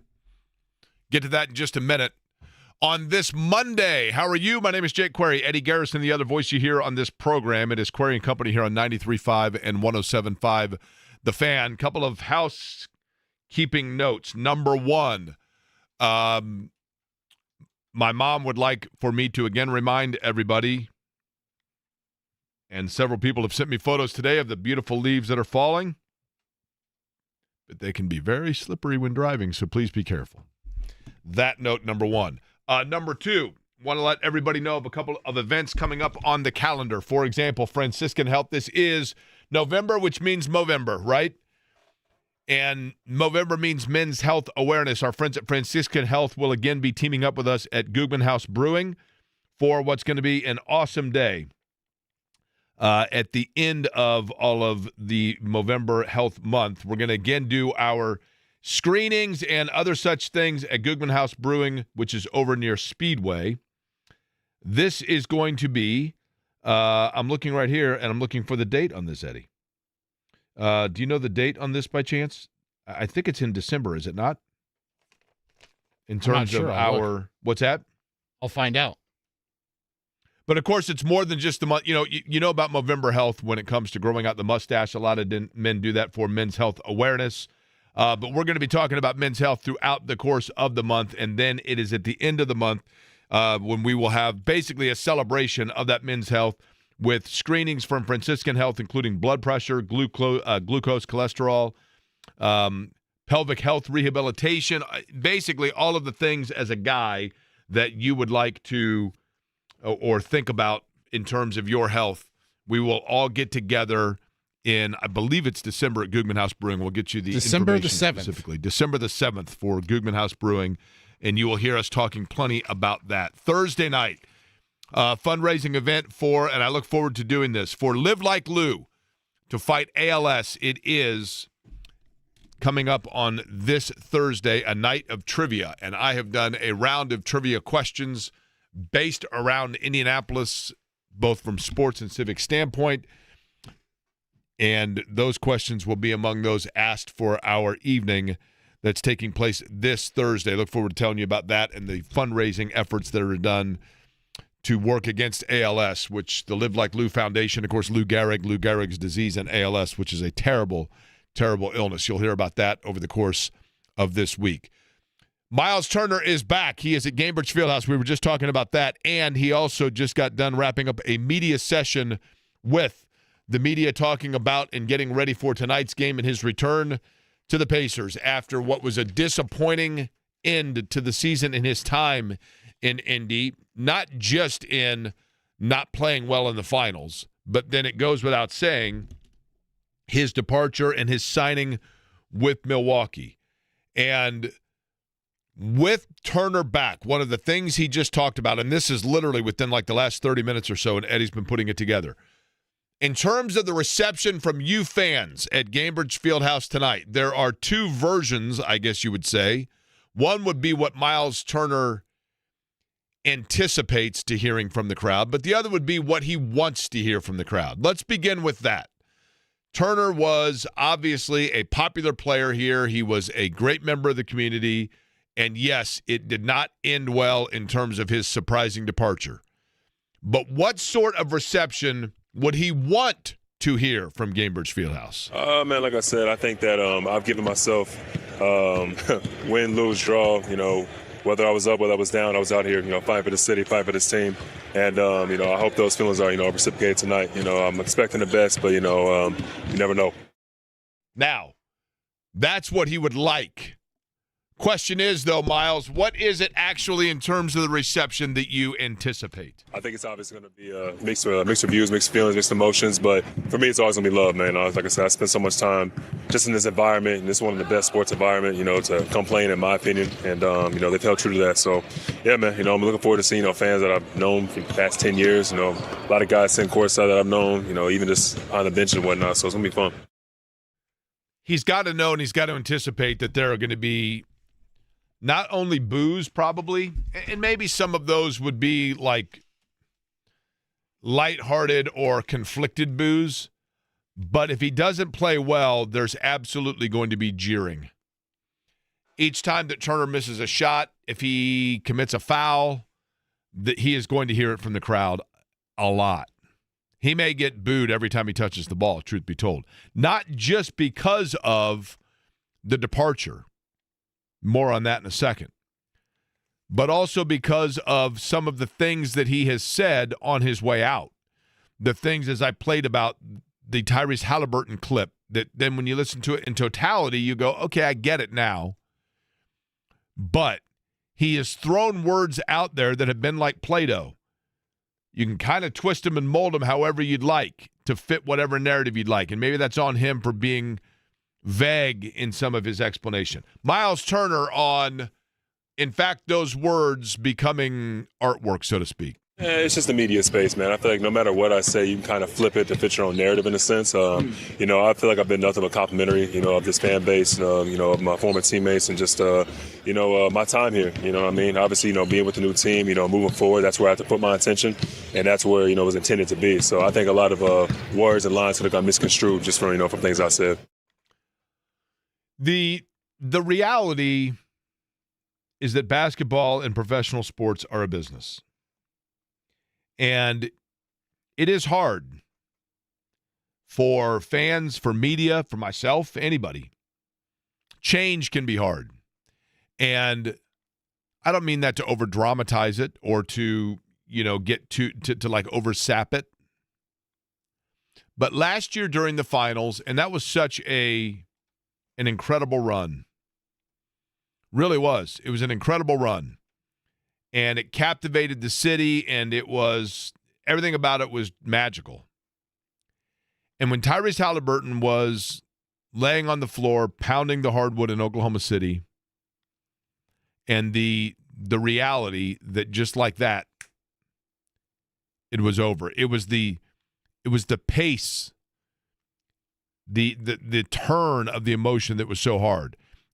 Maybe a bad comparison, but look at, to start the weekend, Game 6 of the World Series. The Toronto Blue Jays are down, I think it was down 1 or 2 runs. They had runners on second and third with nobody out. And you're thinking they are going, and all those people inside the Rogers Center are thinking, we are about to see the Blue Jays win the World Series. They have 2 guys on. It's at the very least, I can't remember if it would have forced extra innings or won the game. But the first pitch, once Glasnow came in, first pitch pop up, boom, 1 away. Literally like 2 pitches later, the double play that ends it. It was the level in which that Band-Aid was ripped off. And for Pacer fans, even though the Pacers were still leading at the half, it was the finality by which and the timing in which the Band-Aid was ripped off from title contention to wondering what could have been and where we go from here. And for so many people, it was, okay, Halliburton, when he comes back, if the whole core is there, then let's run it back again and see what happens. And the only curveball to that possibility is Myles Turner returning as a Pacer and being there for the 26-27 season. But Halliburton will give him a year to get healthy, gives more year for Ben Shepherd and Jarris Walker to evolve, maybe Ben Matherin to figure out where he slots in, and then bada boom, there we go, let's go. Title contention again. And what no one truly thought was going to happen, it seemed a fait accompli that Myles Turner was, in fact, going to return, because Myles Turner as a player, you can say that Myles Turner was just a good, not great player, and there's probably a lot of truth to that. But what Myles Turner did for this particular team was a great role, because his skill set is such that facilitates so much of the way Indiana played and the way they wanted to play. And, yeah, the Pacers had an unbelievable win Saturday night, right? Aaron Nesmith goes off. Quentin Jackson, we haven't even mentioned him, had an unbelievable game, and Siakam as well. And Siakam is logging a lot of miles right now. And Turner was such an important thought-to-be piece to continuing to facilitate the way they play offensively and also to lighten the load a little bit in terms of those others. But I think Kevin Pritchard was stunned. I think Rick Carlisle was stunned. I think Chad Buchanan was stunned. I think Ted Wu was stunned. I think Herb Simon was stunned when the news came out that Turner was going to sign with Milwaukee. Not because they are naive to the business, because I don't think anybody anticipated that Milwaukee was going to pay top dollar for a guy that isn't necessarily, in terms of his style, airdropping in to the top level of importance within a team like he was in Indiana. And so everyone, including the media, the fans here, were hurt, not because necessarily they took it as a slight from Myles Turner as much as a denial of what was anticipated to be, which was the chance to run it all back, because the finality and the way it came and that Band-Aid being ripped off was so fast, we had not yet recuperated from that sting. We may never. But Myles Turner on why, in fact, now a Milwaukee Buck and not an Indiana Pacer. I feel like let's talk about value. If you go where you're valued in a sense, and I feel like the front office and the ownership valued me in Milwaukee more than the front office and the ownership may have valued me here in Indiana. So again, that wasn't a shot at the fans. I see how fans would have took that personally. Just how fresh we were off of such a great run and whatnot. But again, I'm gonna see this right in the camera. By no means anything I said had anything with the fans or the city, man. I said this is strictly a business, a business decision for me personally. I go back to, I truly believe this. I truly believe this. I think it all changed when the Pacers made that offer sheet to DeAndre Ayton. I think it all changed then. And you can be in relationships with people, whether it be a spouse, a significant other, a best friend, a coach. You can be your boss. You can be in relationships with people, and in the heat of the moment, they say something to you that then they have every regret in the world, and they tearfully apologize, and they send you flowers, and they send you a card, and they're like, look, I did not mean what I said. There was a heat of the moment. It was unfair. I said something because I was trying to strike a nerve, and now that I have a chance to step back and look at it, I have terrible regret over what I said to you. And you can accept their apology, and you can believe that, and 363 days a year, you can say, I believe them. They didn't mean that. The words came out, but they didn't mean it. But then every once in a while, when you start to get into a little bit of a disagreement with them, that wound sparks back up.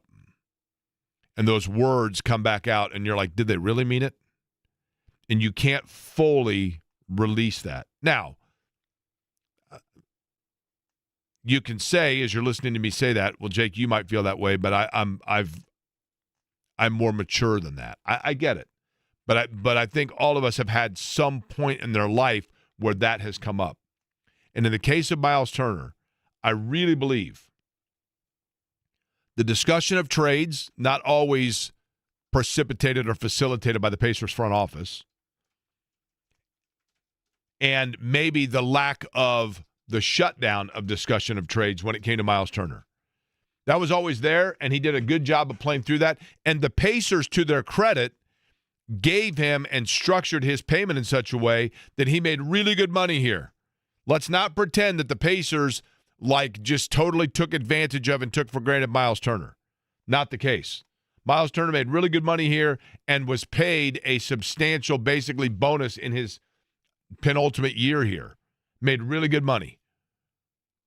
But I really think when it came down to it, that he played through the whole DeAndre Ayton saga.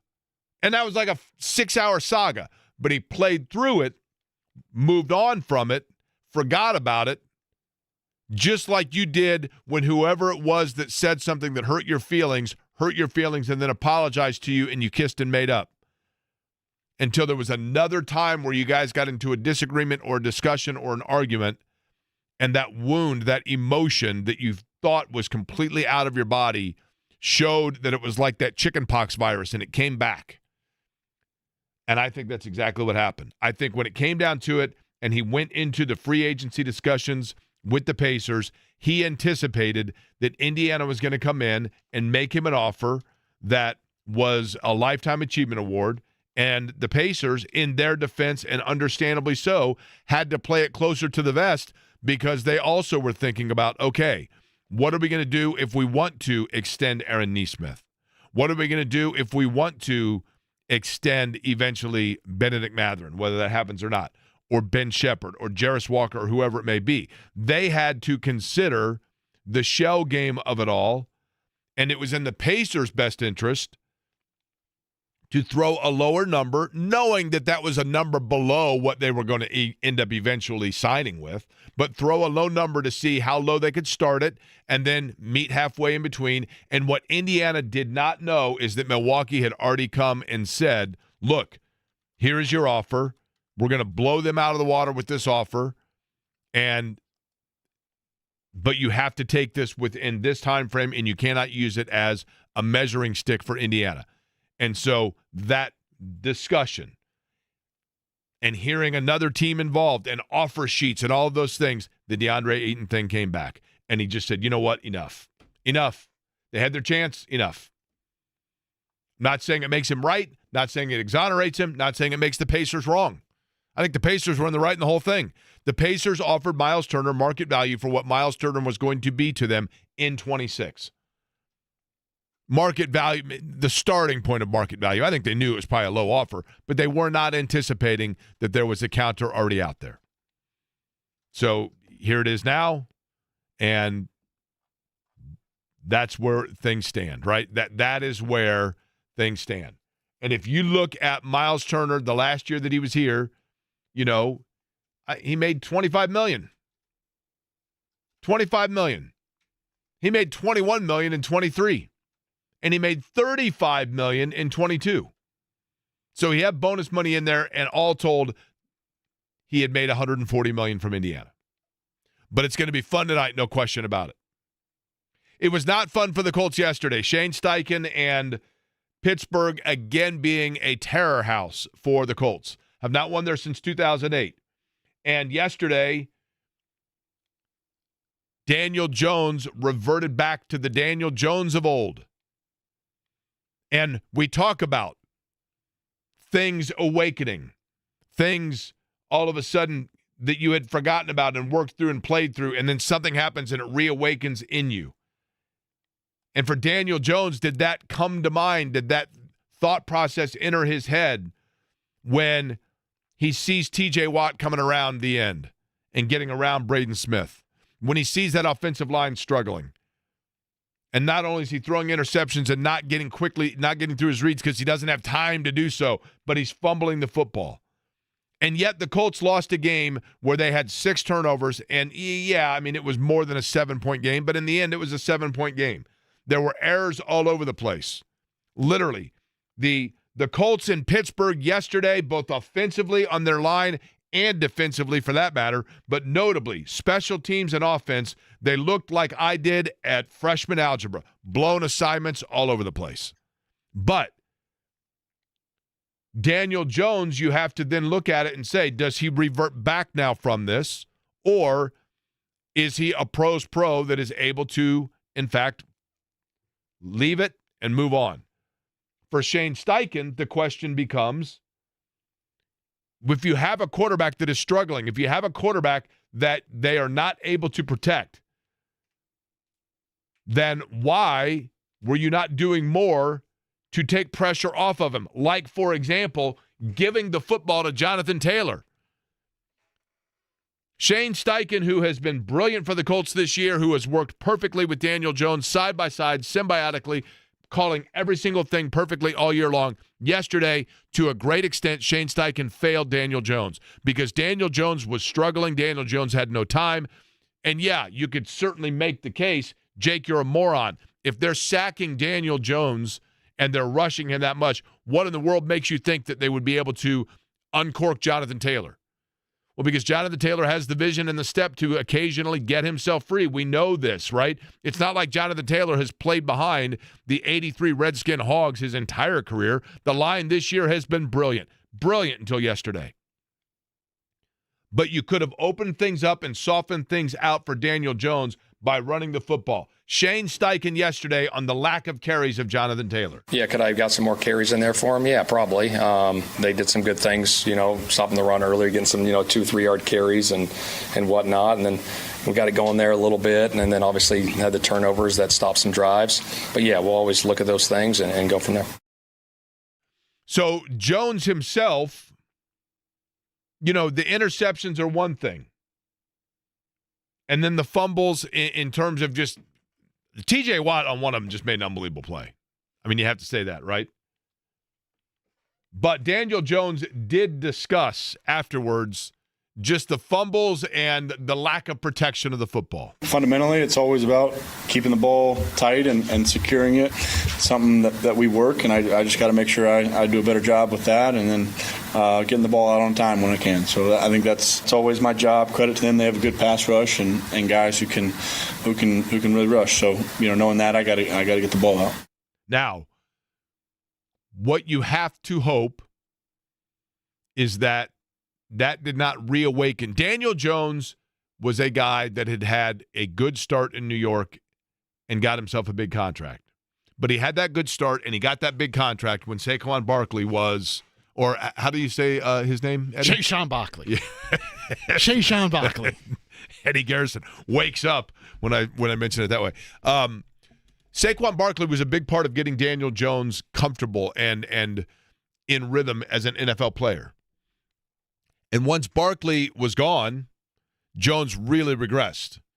And Taylor, by no stretch of the imagination, was taken away. It's not like he's gone. But by not facilitating Taylor, by not getting him going, again, theme for the day, I think it reverted back to like the old scab wounds were opened up for Daniel Jones, where then he was suddenly a New York Giant quarterback that was getting rushed and starting to make poor decisions for a guy who so far this year has been brilliant. And that is part of why. And the other thing today that's the theme, fool me once and shame on you, but fool me twice and shame on me.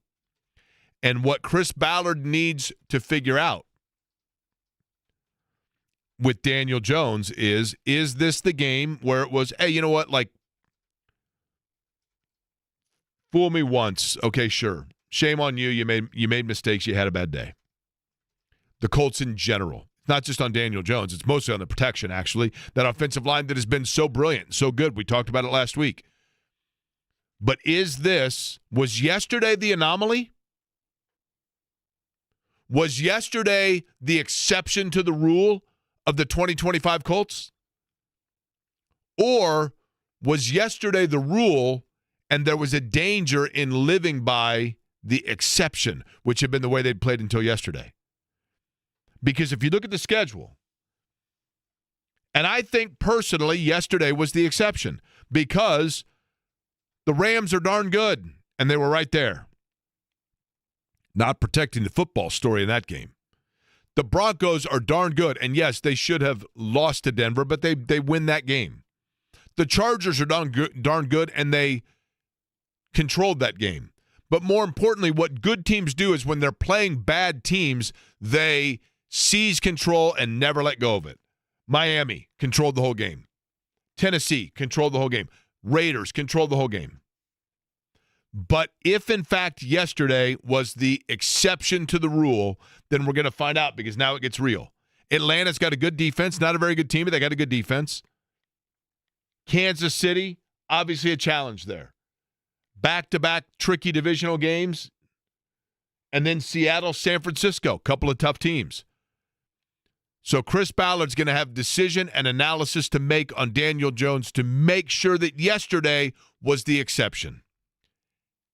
I think it was, and I hope it was. Myles Turner's back, Milwaukee. At the Fieldhouse tonight taking on the Pacers, and we're going to go to Milwaukee and discuss exactly that next.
pretty excited over the fact that apparently next year for the IndyCar event, it's the same weekend that Rush will be performing in Toronto. And he's like, we got to go. We got to go. And Dave First is equally on this bandwagon. I am not ashamed to admit, I totally understand why people like them, and I don't dislike Rush per se, but I've just kind of never gotten it. I don't know. There's something about the band Rush. People literally will throw you down a flight of stairs about Rush, and I'm like, yeah, okay. Kind of never gotten it, right? Eddie, you like Rush? Don't like Rush? They're okay. I like a couple of their songs. That one, Tom Sawyer, yeah. Very unique voice and sound. Joining us now on the Java House Peel and Pour guest line, he is, of course, a return guest to the program, going back to the playoffs from last year, talking about with Bucks Radio Network and Locked On Bucks. Justin Garcia joining us. And Justin, whoever would have guessed back when we were talking about the budding rivalry between the Pacers and the Bucks, that the day would come when we would be discussing Myles Turner suiting up on the other side of things for Milwaukee. And it's going to be a fun one tonight at the Fieldhouse as a result of that. From the Indiana standpoint, it's a major talking point about Myles Turner. What about on the Milwaukee side and their fan base? Yeah, well, I mean, first of all, I'm indifferent on Rush as well, so I'm with you guys. It's certainly big out here. I mean, I think the rivalry was probably bigger for the Bucks than the Pacers the last couple of years. Is that fair to say? Because you guys won all the matchups and the Bucks didn't. But it certainly kicked up the level of intrigue. I mean, I remember the day that the news broke, we all assumed this was some type of sign and trade that the Bucks had managed to pull off with the Pacers. And then learning it's Damian Lillard that's waved and stretched and this team is going in a totally different direction. I think both fan bases probably did an immediate 180 on Myles Turner, that he was not quite Tyrese Halliburton levels, but he was a big thorn in the Bucks' side, especially when you compared him to Lopez. And he instantly became one of the 2 or 3 most popular players on this team. So I know there's a lot of intrigue on the Indy side, but I think for Bucks fans too, they just want to go to Indiana and finally beat the Pacers. How has he played so far? I think he's been okay. You know, I think if you look at the numbers, it certainly doesn't jump off the page. I think there's still a lot of trying to figure out how he fits in alongside Giannis. I think, honestly, the only real complaints that you would have is you'd like him to be a little more aggressive so far. But there's a lot of little things that he's brought. His defense, as we expected, has been terrific, and he's able to replicate a lot of what Brook Lopez did, but obviously give you more with some more of his versatility. But he's brought in, and he talked about this at Media Day too, wanting to be an agent of change, I think is how he termed it. He's brought in a lot of that with this group that I know a lot of the players had talked to Myles too and kind of started to pick his brain of, how did you guys have so many comebacks last year? Like, what did you do? And the way they moved without the ball and their offensive movement overall, he's been the guy that's kind of steered a lot of that, where if you watch the Bucks offensively this season, obviously there's no Dame, but just the way they're playing, it's night and day from how things were the last 2 or 3 years. Yeah, the thing about Myles Turner when he was here, obviously, Justin, is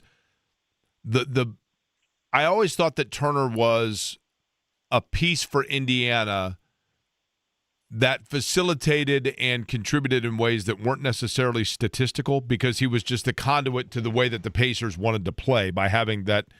I mean, his ability to pass out of the high post, and then his rim protection and his ability to shoot from the outside. And I guess Lopez would have been a similar type player for Milwaukee, and maybe that's the role that he is looking to fill in, or they're looking for him to fill in. But the one thing that I guess I would be curious of, and that is how critical a role is he expected to be once it all comes together in Milwaukee? Is he thought to be, are they looking at it saying Myles Turner is going to be the Robin to the Batman of Giannis?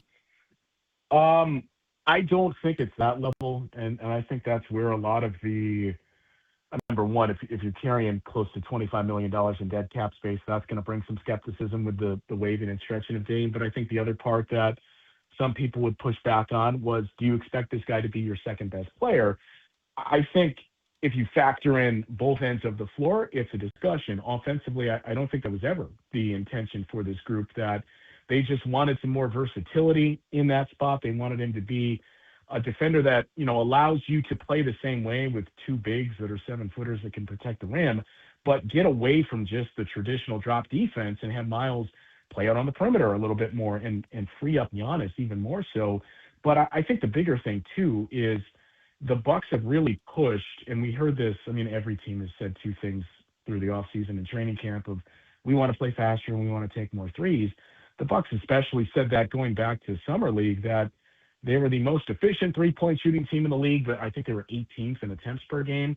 So they were fine if the efficiency numbers dipped a little bit, as long as they're taking more shots. And that's the other thing that Myles is going to help them with, is right now he's averaging about the same as he did in terms of attempts a year ago.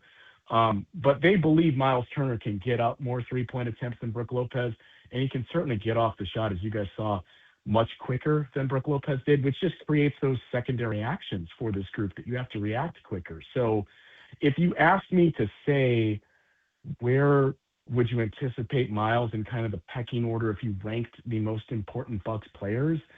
I think it's probably 3 on that list. Like, coming into the season, we all believed probably Kevin Porter Jr. I think where we were right was we thought the starting point guard would be the second most important player for this Bucks team, and that Myles was not a role player, but a guy that just did a lot of good things for you, but not necessarily your second best player. And that's become Ryan Rollins. So I think that's also helped Myles too, that this is more a team brand of basketball, and you're not telling Myles Turner, hey, go be our second best player and score 20 points a night. By the way, Rollins has played really well, right? I mean, and this was a little bit of, and you tell me if I'm wrong here, Justin. Justin Garcia is our guest talking about the Milwaukee Bucks. It seems like Rollins to me is like that found 20 when you're doing your laundry, right? They didn't expect this at all. Am I wrong? No. Yeah, I think they feel like A.J. Green is like a found $10 bill in the laundry with what he developed in terms of his shooting, and he's fine defensively. With Ryan, you saw flashes of it last year. I think his growth was really stunted early in the season when he suffered a shoulder injury, and his option was either you can have surgery and it'll basically knock you out for the year, or you can rest and rehab and play through it. He opted to do that, and he kind of stalled a little bit until leading into the playoffs. But then, as you guys saw firsthand, it became very evident the Bucks had maybe 5.5 guys that could really play in that series against the Pacers, and Ryan was one of them. So they remained high on him all through last season, in the summer as well. Having said that, I don't think anybody envisioned, unless it's people in the organization, I don't know that there's many that envisioned Ryan Rollins posting 25 points and then 2 nights later out-dueling Steph Curry and having 32 points and terrific defensively. So, yeah, he's been that found 20 or even more in your laundry. Justin, do you believe that Myles Turner, that Milwaukee would have gone after Myles Turner as aggressively and as emphatically? Hey, here's the offer, and we don't know this was what was said, but I mean, by all account, it seems as though it was along the lines of, here is our offer. You cannot use this to try to counteroffer somebody else's deal because you have until X amount to sign it or it goes off the table, and that's that. Would they have had the same approach, and would they have had the same level of interest in Myles Turner if he had the exact same production, was the exact same player, but was coming from the Portland Trail Blazers, Orlando Magic, or New Orleans Pelicans? How much of the motivation to acquire him was not only the win of getting Myles Turner, but the additional bonus of dissolving Indiana? Yeah, I mean, maybe I'm naive. I don't really think that was a huge factor for the team. I mean, I'm sure it makes for a great story, and you certainly don't mind this is really going to set Indiana back with, obviously Tyrese Halliburton out. But the important part, and we've talked about it on shows that I've done and elsewhere for the last 2 years, it feels like, is I think Brook Lopez was still a valuable piece, but you just started to see more and more. I mean, Father Time is unbeaten, and Sure. age eventually No catches question. up Yep. with you. That he can still defend the rim, but as again you guys saw, you can put him in actions where you can really take advantage of that. And the other thing with Brook is he needs that solid perimeter defense around him where you funnel things to him, and then he doesn't look quite as exposed. And that just got chipped away year after year for the Bucks for the last couple of years. So having said all that, you also have Giannis, who is, for all intents and purposes, a center. But, I mean, I know it's a very low volume of attempts. He's been better at shooting the three this year, but you need to surround him with shooters, and especially big. So Bucks brought in Jericho Sims last year, kind of similar to Ryan Rollins, not anywhere near those levels. He showed you a lot of signs that you liked, and I think he was a piece that Bucks fans thought, here's a young big you can move around. The problem is he can't shoot. So you can't really play he and Giannis together, and it just comes back to you need another center that can protect the rim and can also shoot threes. And, I mean, I know it's becoming more and more common, but when you look at the most effective guys that have done that, it's really been Brook Lopez and Myles Turner for the last handful of years. So Myles Turner's name would come up a lot with Bucks fans. If it's time to move on from Brook, just go get Myles Turner. And I think we all agreed, but then you'd say, okay, great, but there's no real means for the Bucks to do that with their cap situation. We didn't anticipate them just saying, okay, we're moving on from Dame. I mean, they had to get creative with it, right, in terms of the money, and one would assume that financially it kind of puts a limit on them moving forward, correct? In theory, yes. And where it gets interesting, though, is I mean, it could go one of two ways for the Bucks here. If this works, all of a sudden they have a lot more available throughout the course of the year. Like when you get through the season, they got 3 first-round picks that they can suddenly put in a package.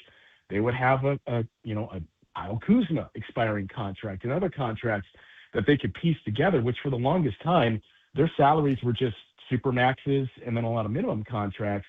But then they also have, again, like you got Ryan Rollins making $4 million a year for the next 2 seasons. You just locked up A.J. Green for $10 million a year. Gary Trent Jr. and Kevin Porter Jr. both came back for basically the league minimum.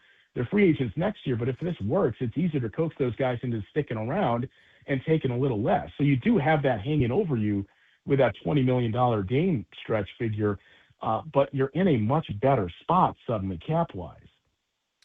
Justin, it's going to be a lot of fun tonight at the Fieldhouse. We will see. I'm anticipating that Myles Turner gets, even though I think fans deep down as a dude, they still like the guy, but he's going to get booed probably regularly, and I would imagine might even be every time he touches the ball, but we shall see. But that is what makes sports go round.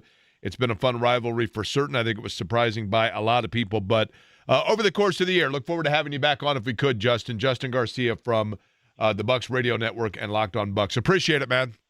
Yeah, no problem. Justin Garcia on the program. We come back. It is the crossover as JMV joins the program. He is down on the south side. Is that right, Eddie, today? That is correct. Southside, yes. Twin Peaks, Greenwood, off of 31. Nice. All right, we'll hand it off to John. We'll find out what he's got cooking. We'll do it all on the other side. Monday edition here, Aquarian Company on the Fan.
I am looking forward to this week on Thursday evening at the Ritz-Charles in Carmel, the ALS Research Fundraiser to Live Like Lou, talking about a trivia fundraiser. I came up with 8 trivia questions as they relate to Indianapolis, and I think we'll be helping out in emceeing the event, and certainly look forward to that. And I want to reach out to Daryl, among others, that had called in that have those family members or loved ones that have been touched by ALS. And certainly I understand, ALS is a terrible disease. And I know that those that have been touched by it, myself included, I mean, I have, when I was in college, was very involved in fundraisers for the events like this and like Lou Gehrig's legacy, and then also had a high school, I would say acquaintance, it would be disingenuous to say really good friend, but a very good friend of mine's husband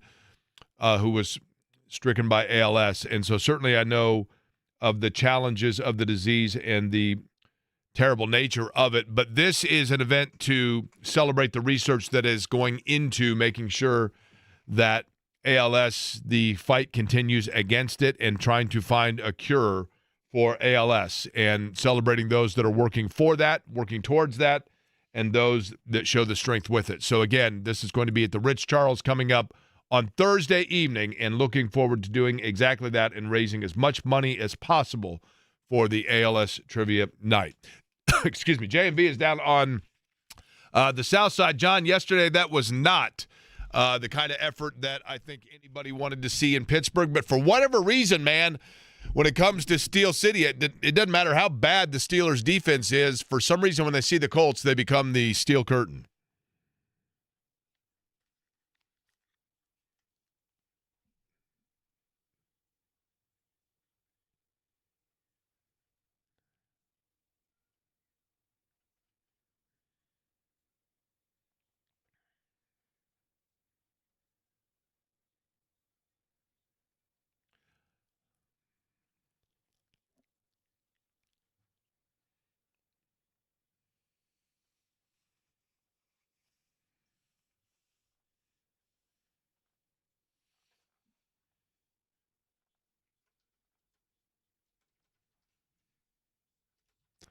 Totally.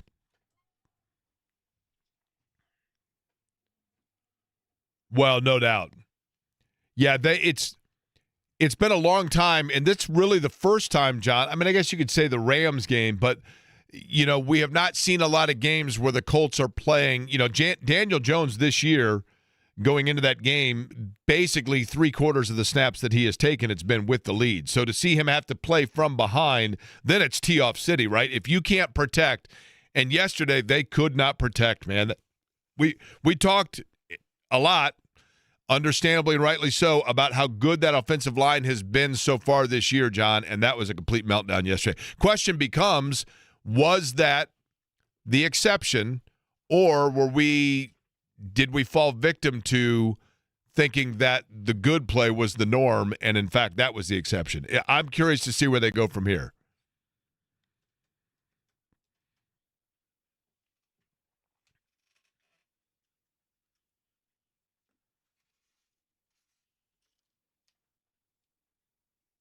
Totally. No, I agree with that.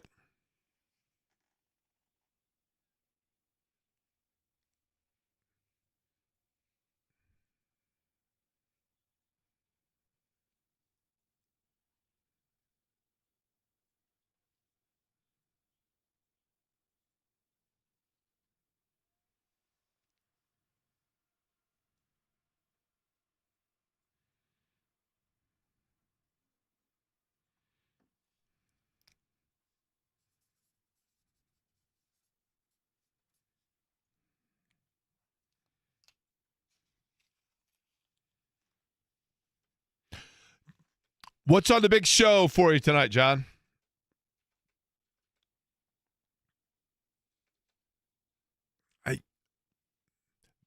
That is correct. Myles Turner back at the field house tonight, yes.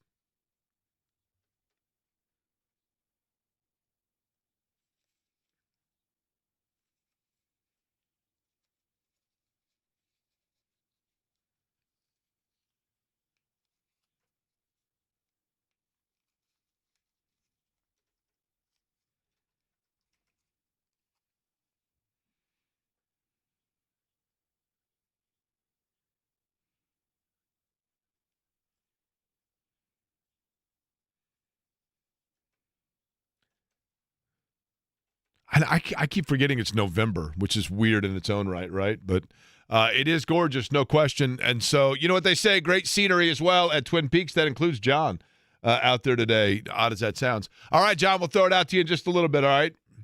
All right, J&V going to be taking things over here in about 5 minutes. We'll be back with you tomorrow. I look forward to it tonight at Gamebridge Fieldhouse. I'll be down there along with Ron from Chicago's Pizza, as a matter of fact. Family meal deal. If you're going to watch the game, think about it tonight. 2 medium pizzas, 1 topping, $25 with breadsticks. Can't beat it. We'll be back with you at noon tomorrow, and I thank you for listening to Query & Company.